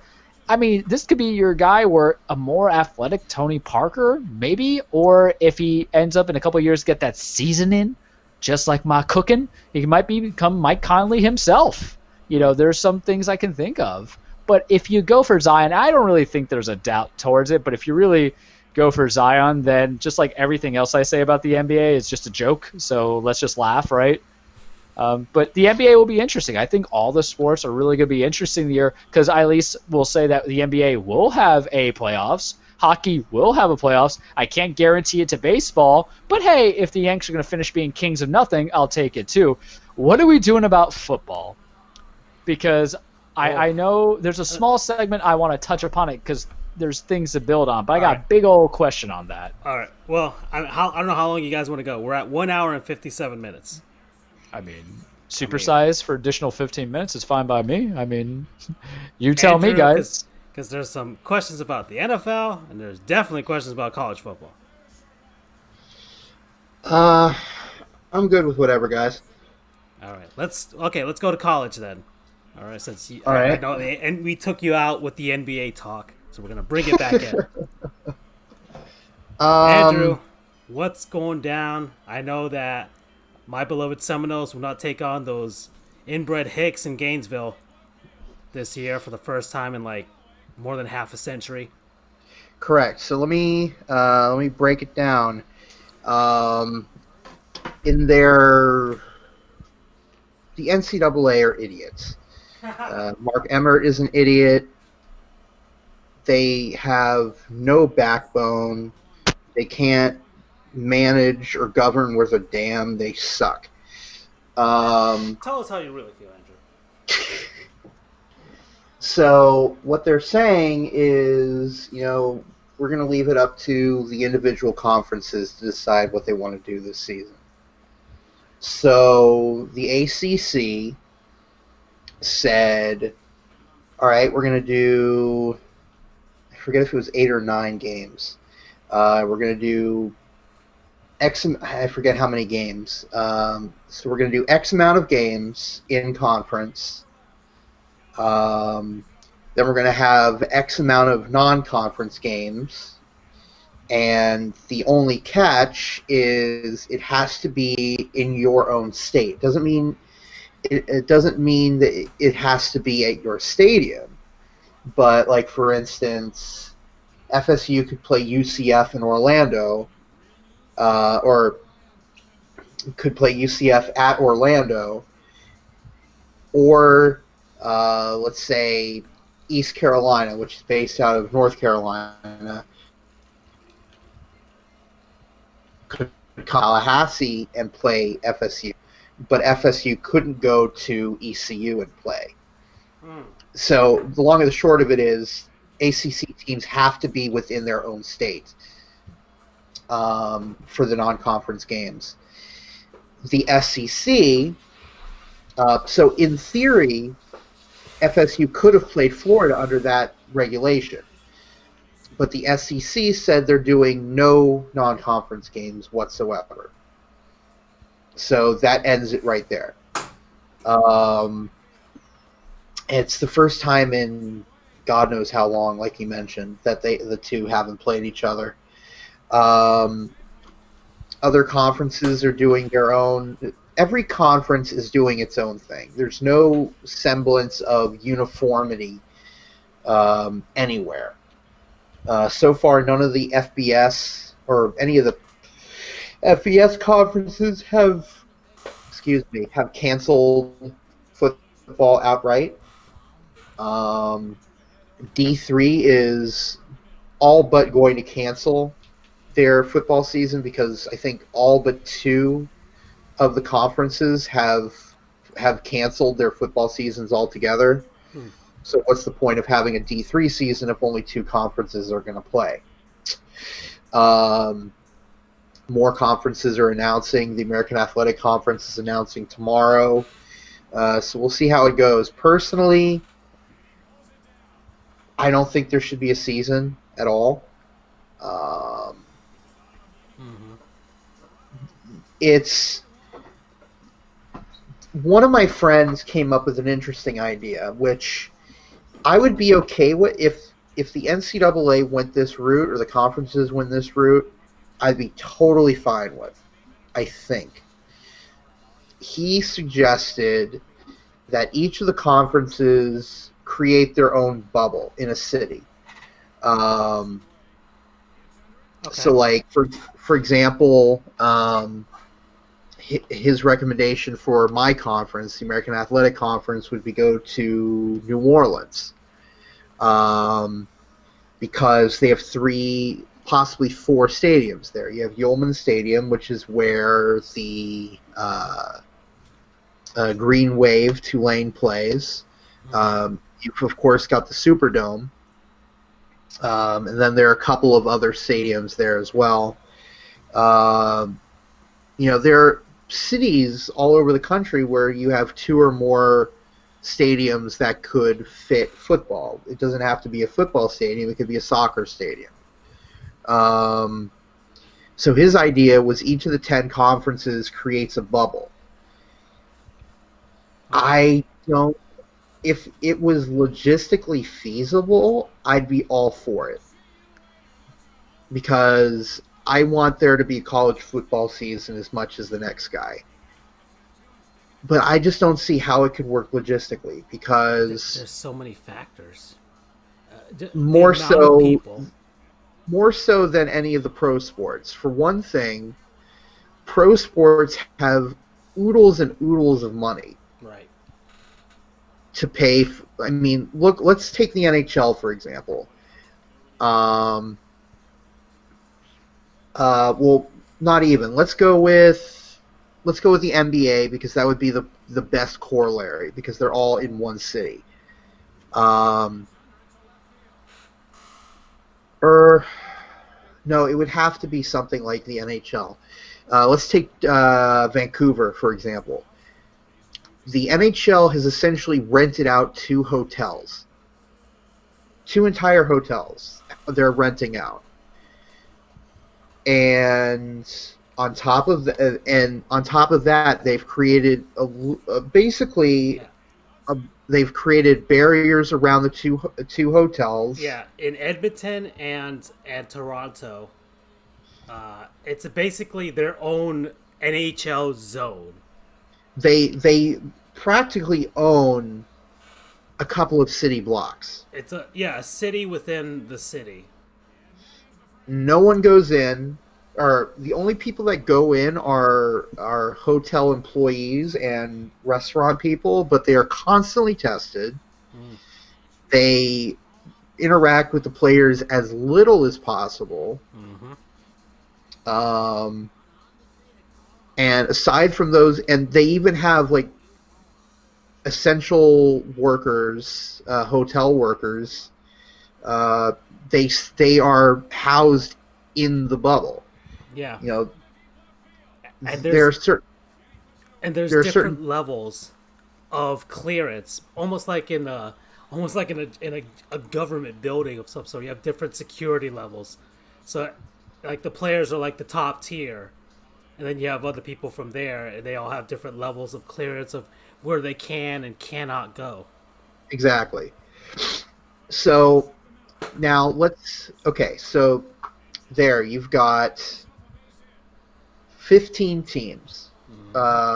Vancouver, because I read an article, so I know a bit more about it. So that is 16 teams there. So 16 teams with, I think a roster is, 23 players, 25 players? So, let's see. Right now, so, yeah, both teams in Edmonton. It's 24 teams. So 12 and 12 on each side. Oh, right. So 12 teams. 12 and 12, Edmonton and Toronto. And normally an NHL roster, they carry about 22, maybe 23 players. But I'll say 22 just to make them. I think now they've at least, I don't know how much more they added. I'm assuming it's like 25 or more now. Okay, so we'll say 25. Mm-hmm. So 25 players, just players, times 12 is... a lot. I'm doing the math here. 25 times 12 is, 250 would be 10. So it's 300 players. Again, players. Then you've got 8 to 10, coaches. Maybe probably more staff. Yeah, coaches and staff. Per team. So let's say 10. So that's another 120 people. You've got media people and other directly associated with coaching and whatever. Yeah, maybe even just NHL officials from the league. Right. You've got probably 12 officials. Yeah. 12 officials per bubble. So, I mean, I won't belabor the point and continue doing math, but you're probably looking at close to 500 people in each bubble. So, that's for 12 teams. College football has 100 players per team. And let's say they reduce it down to 50, which is the travel roster size. 50 players times the smallest conference is 10 teams. So that's 500 players. Add in probably about 10 coaches, probably more like 15 coaches per team. So that's another 150. So you're probably looking at 800 people per bubble. Oh, dear Lord. Yeah. And I'll come back next week and do more math. That's 800 people. So between two hotels is 500 people in the NHL. So that's 250 per hotel. You're looking at 4, maybe 5 hotels for a conference. And the NHL is a $1 billion league. They can afford to do that shit. It may hurt the pocketbook, but they can afford it. Conferences are lucky to have $1 billion. And the schools definitely don't have anywhere close to enough money to do that. Logistically, it doesn't make any sense to have a bubble, unfortunately. Yeah, that, plus the other factors players aren't getting paid, and right, and school. I mean, sheesh. And right, and then look, what was the name of that idiot for the Sacramento Kings? Richaun Holmes. Thank you. How old is he? Probably 23, 24. Okay. So he's a little bit older than college age, and he's getting paid millions of dollars to play. He is an idiot for 26. leaving the bubble, and he should know better. I mean, you gotta get your Wendy's, dude. Baconator, It was man. drilled into his head, don't leave the goddamn bubble. But Dave And now Thomas he's calls quarantined. you. He's been reprimanded. He knows better. And he's roughly college age. Can you imagine having to corral 500 college age kids? And then forcing them to wear masks and all that other stuff. Ugh, it's gonna be a mess. It's a mess. And then you have to have 10 of those. Admittedly, they're all self-contained. You know, the AAC wouldn't have to regulate the Big 12s. But logistically, and that is the safest way to do it. Look at what's happening in Major League Baseball. And again, these are big boys. The youngest people are college age, but you have a bunch of late 20s, early mid-30s people, and they can't get their shit together. And there's no bubble whatsoever. They can go home, see their family, whatever. They can Get some chicken wings. They could get some chicken wings if they wanted to. They could go to a casino if they wanted to, and there's no repercussions in terms of a fine or whatever. There's no bubble, and of course they're the league that is getting all of these infections or all of this COVID-19 because there's no regulation. So I can't see how. And then look at college football. Let's take the AAC for example. You have to stay in your state for non-conference games. Fine.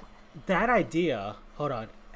There's another logistical part of this. Some cities don't even have the capacity to hold that many people. Correct. Like New Orleans could because it's a big party city. You know, you've got Mardi Gras. They can manage the Super Bowl. They can manage 10 college teams. I get that. But, okay, let's take the AAC, for example. Let's take Florida State, for example. It's just a bit hurt there. Let's take Florida State, for example, your beloved Seminoles. They're going to be playing, and I have to double-check the schedule, they're going to be playing Notre Dame this season. Ooh. Notre Dame is in Indiana. Yep. But because they're in the same conference, they're allowed to play each other. Yeah. You're going to have to either send those guys on a commercial flight, which God knows what is going to happen there. Who knows what sort of infections or what diseases in there. And let's say you have to rent 2, probably 3 private planes if you want to go that route. That's millions of dollars. Conferences can't afford that on top of a hotel. So, like, it makes no sense to hold a season, but these schools are so hell-bent on the almighty dollar, which they worship, that they're willing to put these kids at risk. And bear in mind, there are some schools, I'm not sure what's going on now, where they were making these kids sign waivers indemnifying the conference and the team if they get sick. Yeah. And these kids can't collectively bargain. It's like, no. It's ridiculous. And again, like I said, people think, people like me or in my position who are against having a season, they're like, oh, you hate sports. No! Are you kidding me? I would love nothing more than to see my Knights curb stomp UNC in week 1 of the season and curb stomp Georgia Tech, go 13-0 and go to another New Year's Six Bowl. I would love nothing more than that. Not to mention, I could feasibly in a normal year, I could feasibly have covered like 12, possibly 13 college football games. Not to mention the Orange Bowl and the National Championship were both this season in Miami. Hell yes, I want a college football season. But I'm not willing to risk the lives of 100-plus kids per team and their staff members just because I can get some college football. I'm not an idiot. And I'm not so hell-bent on having sports to make that the case. And these are adults, are willing to put these kids' lives at risk just so they can get money. It's not worth it. It's really not. And it's disheartening to see what's going on. But it's just the nature of the beast to to make dollars wherever. It sucks, but it's just the way it is. So that's going on. On top of that, in college sports, Black Lives Matter is a huge thing right now. 400 athletes in the Pac-12 conference have said have made demands of the conference. Essentially that we need the right to collective bargain. They said, not essentially, they didn't say that, but like we need a neutral third-party observer to maintain strict COVID-19 regulations. We need more representation in Black Lives Matter and other racial diversity initiatives. And they said, if you don't give us these, we're going to boycott. And, good on these kids.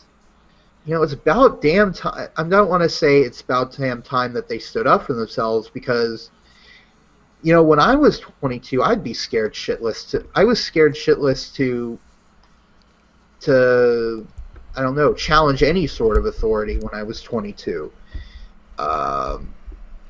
These kids are 18 to 22 dealing with $1 million schools, multi-million dollar conferences. I think the okay boomer mentality has helped in that regard. I mean, our generation's millennials, and what's this other one, Gen Z, whatever they call Gen them. Z. And good on them.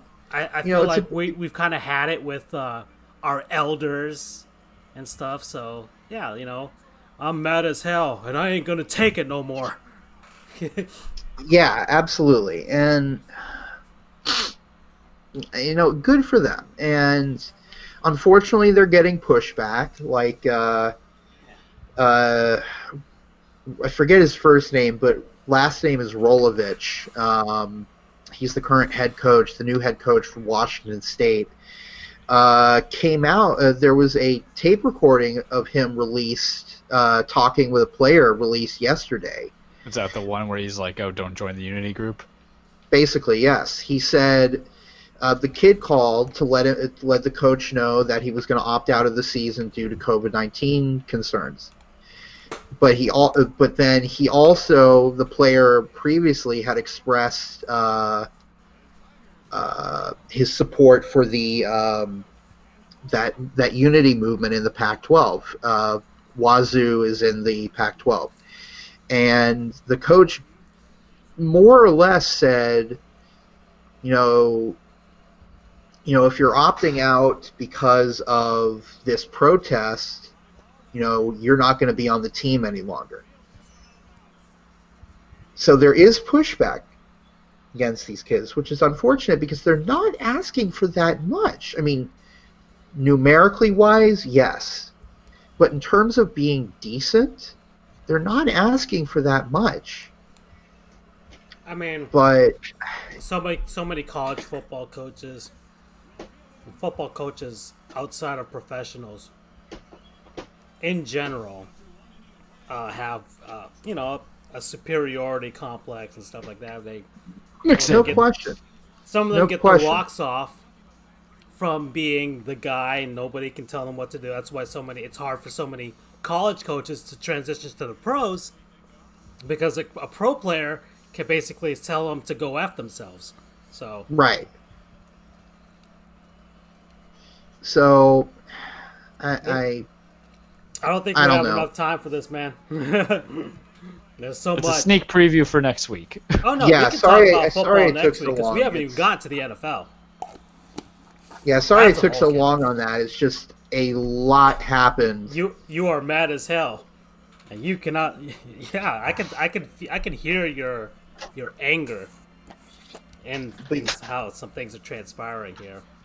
Yeah, and let's be honest, a lot has happened in the past month in all sports, but especially college football, because it's a whole paradigm shift of how these players want to be represented and respected. So in some ways, I'd say more has gone on in college football, college sports, than any of the other pro leagues. All right, okay. So Charles, I mean, we're this is our big episode 69 here. Oh, before we do that, before I just want to get some 69 related facts out of the way. Go for it. All right, so I've come up with a list of I can't do the NFL. There's so many number 69s in the history of the NFL, but I guess the most prominent one of all time is Jared Allen. Yeah. Cowboy. Yeah, so he's probably the greatest 69 in NFL history. And his personality definitely was with the definition of 69, especially with that facial hair. Oh yeah. So yeah, he's the greatest 69 ever. He played for 4 teams across his career, and he wore number 69 for all of them. So we commend you, good sir. The NBA has been too afraid to issue the number 69. Cowards. So no NBA player in history has worn the nicest number of all time. And I don't have an NHL 69. I don't think they have either. I don't even know if it's in circulation in the NHL. And finally, Major League Baseball has had, let's see, 1, 2, 3, 4, 5, 6, 7, 8, 9, 10, 11 69s in baseball history. And really, the only person of note that I see on this list is Bronson Arroyo. Mr. White guy with the dreads, man, right? Yeah. Oh, perfect with the personality. So, yeah, Bronson Arroyo, he wore number 69 when he was with the Pirates from 2000 to 2002. So, there you go. Those are our number 69s across sports history that I could come up with. And so that's all I have on 69 related stuff. I needed to get that out of the way. And, well, we come to the cage, Charles. Welcome back. It's been a while.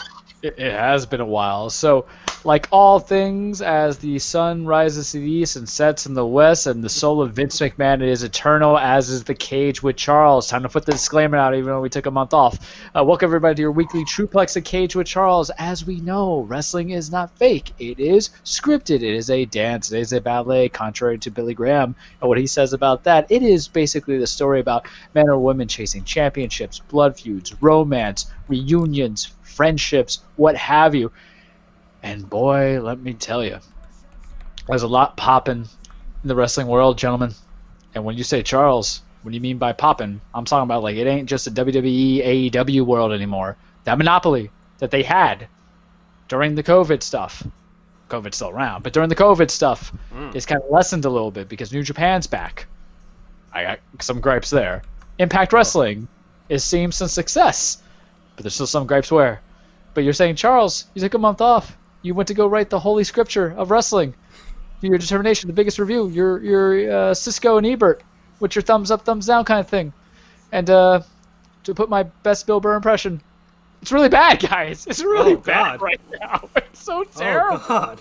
It's so terrible. Like, I don't know if you guys seen Rick and Morty, but you know the episode where they go on like this whole 6-day charade of saving this world, and they all get medals and they're happy, and then they get into the spaceship and it's just Rick and Morty. They just start busting out crying. Yeah, I was like, oh God. That is Yeah. legitimately how I feel. Because creativity has been so stunted across all the boards, and some people applaud these changes, and I'm not. And don't worry, we're going to save the bad stuff for last, so Vince McMahon's going to get it. Let's talk about New Japan Pro Wrestling.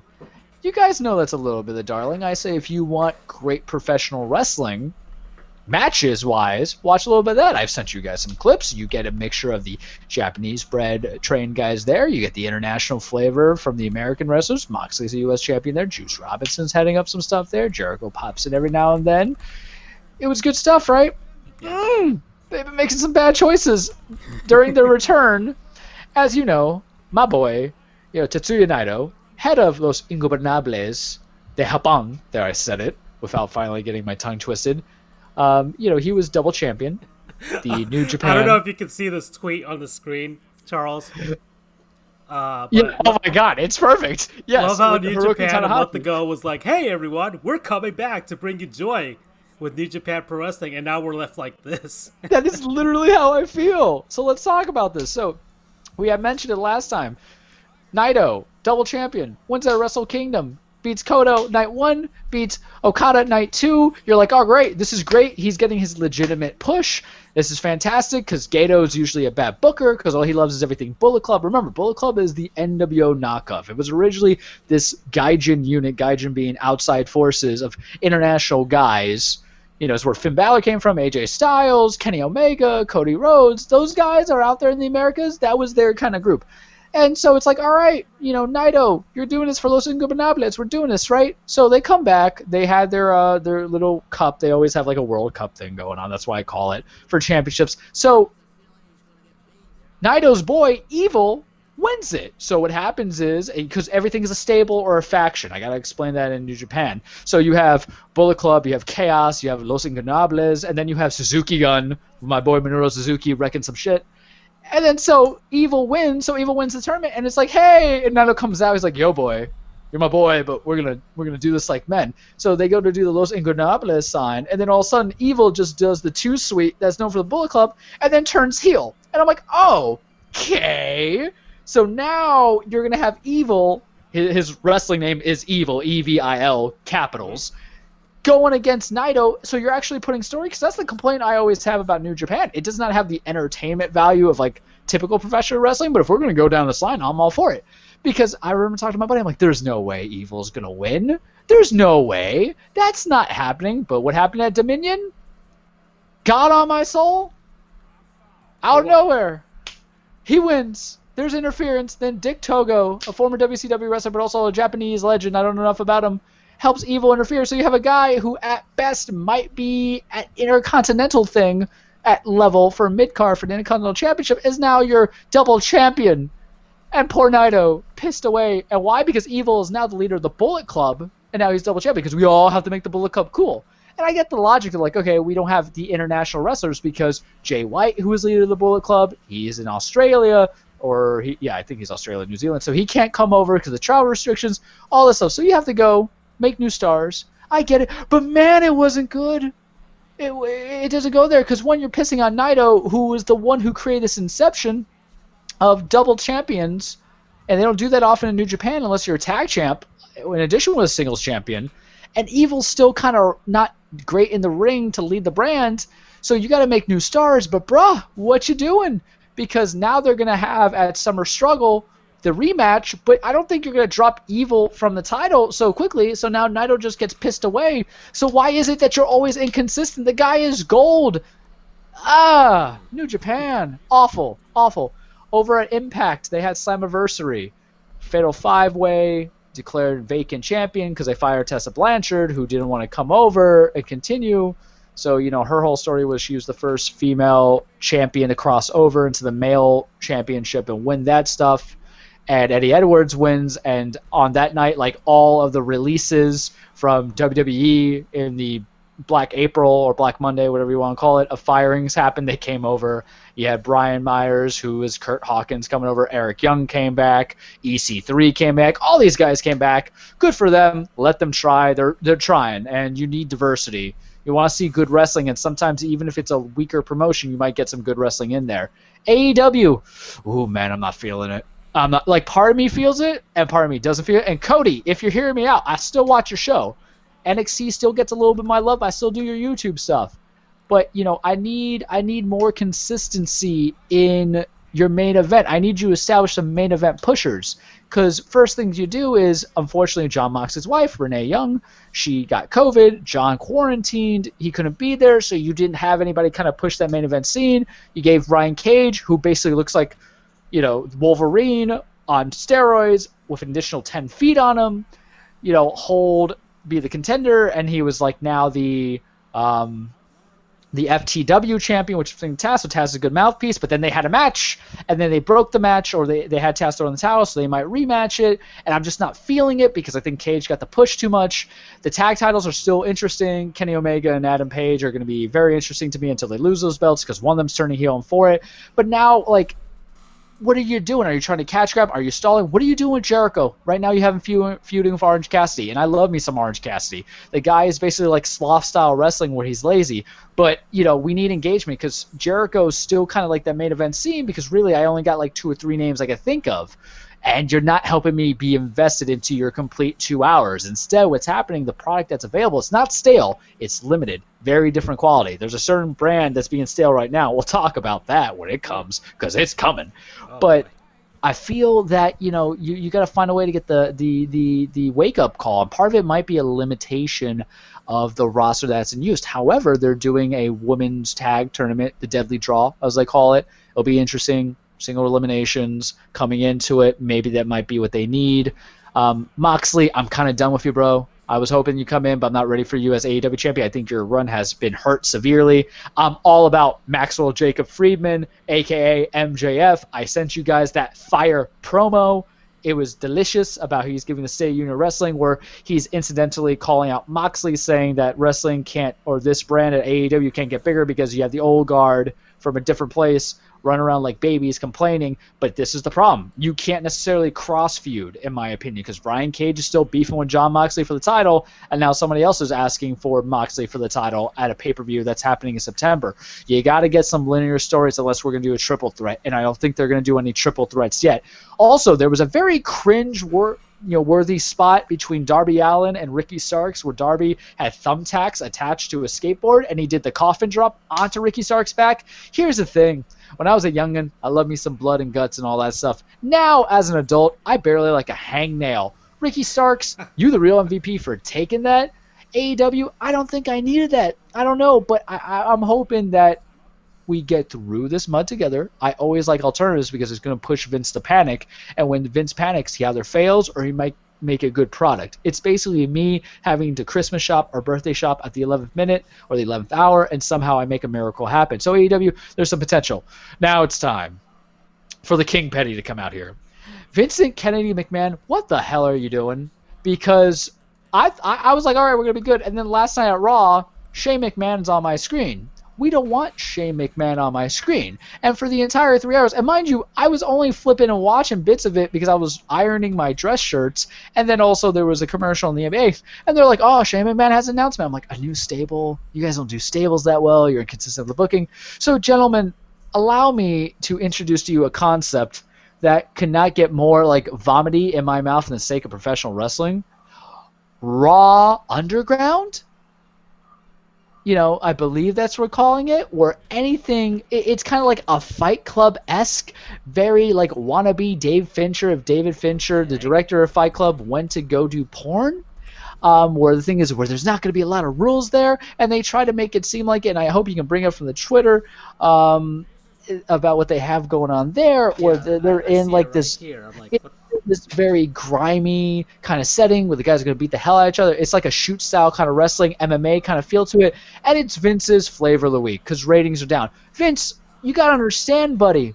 Understand this. Ratings aren't just down for you. Ratings are down for everybody. So, I mean, you're not the only one here from the replies here on on Twitter. WWE fans, we want something new. WWE, Raw Underground. WWE fans, shit and boring idea. Well, yeah, but here's the thing about WWE fans. We're fickle until it works.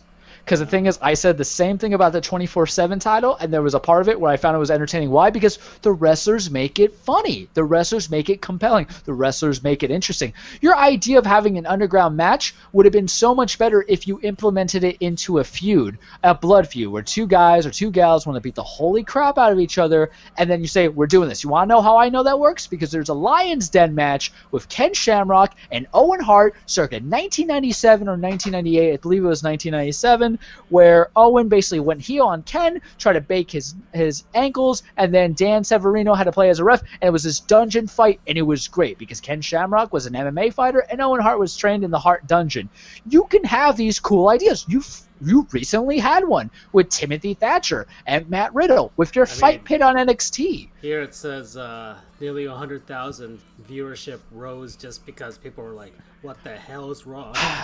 And that's the thing, because we'll still watch it because fans are fickle. Because like I said, what if they strike gold? What if it's Rey Mysterio and Seth Rollins and they had an eye for an eye match? A lot has happened, gentlemen, that I cannot explain just in this setting alone because I have to be pragmatic. But if you have a blood feud, because Rey and Seth have been feuding, Kevin Owens and Seth Rollins are still pseudo-feuding. If you did the underground and two guys are trying to beat the holy crap out of each other and saying, hey, no rules, no that, no holds barred, and we're going to make it like bare knuckle, and then I'm also going to powerbomb you, that's great, because let me tell you something, guys. If I'm in a real fight, I don't know if I can kind of jab and move like, Mike Tyson in that sense and knock you the hell out, but the one thing I'm going to try to do, if I can get behind you, is German suplex you.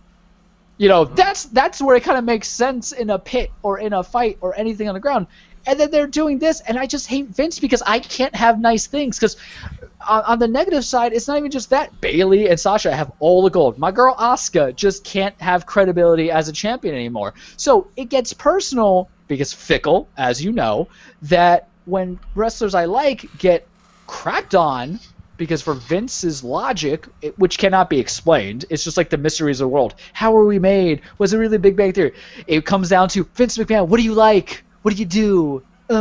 Because now you have two women holding all the gold, a lack of compelling story, you're not propelling people, But then there's like some good stuff. And let's talk about the good stuff, because that's the problem with wrestling. It's an abusive relationship that I have with it. I left for several years, but I was like, damn it, do you remember when like not Hulk Hogan, but when Steve Austin came down with the beer truck and sprayed Vince, I'm getting sentimental. Let's get back into wrestling. So there's always something that draws you back in. When you have a kid, you don't just have a kid with somebody for 18 years. You have that for that child until the end of your life, their life, or your spouse's life, or ex-spouse's life, baby daddy's life, whatever. That's how it feels about being with Vince McMahon. So there's some good stuff going on. Like, one, I think Randy Orton's going to finally win the WWE Championship off of Drew McIntyre. I like Drew, but the quality of competitors that they have provided to him have not been outstanding. So I think Randy is the guy you got to give that belt to. It helps further what he's been doing. He's been carrying the organization for a while, the last couple of months outside of Seth and Asuka. I'm fine. I'm about it. Let's do it. I'm ready. The other thing that puts a smile on that face is that my boy Big E of the New Day, they're kayfabing a story here that he's probably going to get a singles run, and it's most likely against the phenomenal one, AJ Styles, and it's like a Kofi Mania light without it being organic, but I'm about it because some guys deserve their just dues, man, and I'm about it. So there's like the little things, because with wrestling, it's a 12-month thing, man. It's not like sports where you get an off season. You're always going. There's always going to be a stagnation. And trust me, I understand the lack of fans and also the lack of wrestlers that are available, that are opting out for their safety, like Sami Zayn, or are testing positive, like wrestlers who are not reporting it. You're not going to get certain guys. You don't have a Roman. You don't have these guys that, even though if you don't like them, you still want to see them on your television for numerous reasons, to create new dynamic stories, because now we're getting rehashes. We're not getting new matches on the television, and it's kind of disturbing. Other things to consider for the future of the show and future of my segments. Fiend and Braun are still going, so Bray Wyatt and Braun Strowman are still going, and it was good. They had a Gator match at Extreme Rules, and I liked it. I liked it a lot. The cinema stuff works with Bray to a degree. It's entertaining to me. And if the Fiend gets the title back, the Universal Championship, then Vince, don't F it up, because if not, I'm gonna be hounding at you. I'm gonna be like an angry ex out there with not just me and all your clothes. I'm gonna have your mama out there. I'm gonna have your other exes, and I'm gonna be shouting at you like crazy. I'm gonna let everybody know what you are. I'm gonna write cheater on your Mercedes-Benz if you drive a Mercedes-Benz, because I'm at this point where I'm like, if he just croaks or if he just gives away power, that's all I want. NXT has been doing good, but it's time for some call-ups. Karrion Kross is challenging. So this happened. Adam Cole's no longer the NXT champion. At the Bash, or the Great American Bash, they won't call it everything, but Keith Lee finally beat him. So Keith Lee was a double champion. He's vacating the North American Championship. They're going to have a 5-man ladder match at the next TakeOver, August 22nd. That's going to be awesome. And then Keith Lee and Karrion Kross is going to happen. That storytelling is just beautiful. But the problem is, what do we do? Because Karrion Kross is the next big thing for them, but Keith Lee is like your loyal dude, and he's been carrying a brand since Survivor Series around that time period, so November. So are you going to call up Keith Lee if he loses to Karrion Kross? You can't have him look like a weak champion. I don't know. But other guys, it's time to call up. The Undisputed Era, Adam Cole, Bebe's got to get called up. It's time. You got to call up the other guys for Undisputed if you can. And then Johnny Gargano, it's time. Johnny's great. You had him do this heel run, but even if they don't make it on the main roster, they earn that right to kind of have some disparity, because at the end of the day, NXT is developmental. And Vince also needs to understand that, because I don't think he's ever really going to beat AEW on Wednesdays. But what you have to do is still take a piece of the pie. You might not beat them, but damn it, your guys at USA still might be happy with it, depending on the demographics and everything like that. So Vince, for the love of God, fix your stuff. Get your house in order. Because I have not watched SmackDown in a while, and I'm like limiting my Monday night views to just when I'm ironing stuff. But I'll still watch NXT because I'm a whore for it. And that's all I got for you this week on the cage in this very long extended edition of Sports Goofs, episode 69. Yeah. Oh yeah. All right, guys, we're at the end here. We are 19 minutes away from the 3-hour mark. I don't think we've ever had a show this long. And man, it's good to have sports back, even if it's a little different. So we've got the New York Mets continuing to embarrass themselves. That's always a nice. That's some normalcy right there. And yeah, so I think the Andrews Rays were spanking the Red Sox. Yay!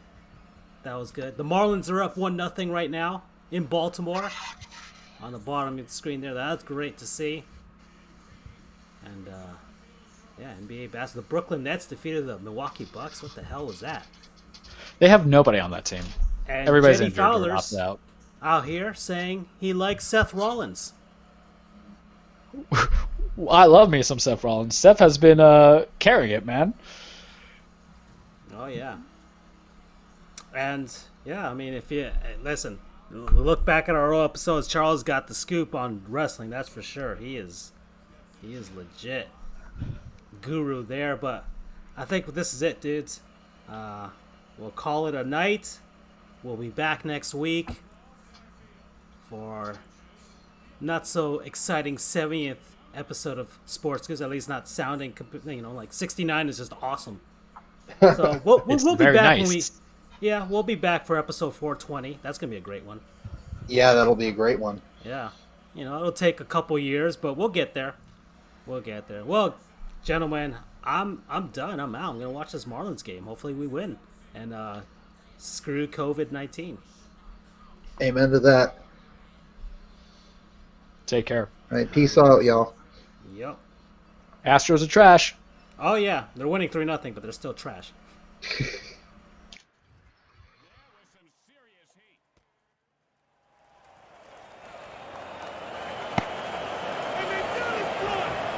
Oh, 0-1. That was Major League Heat, my friends.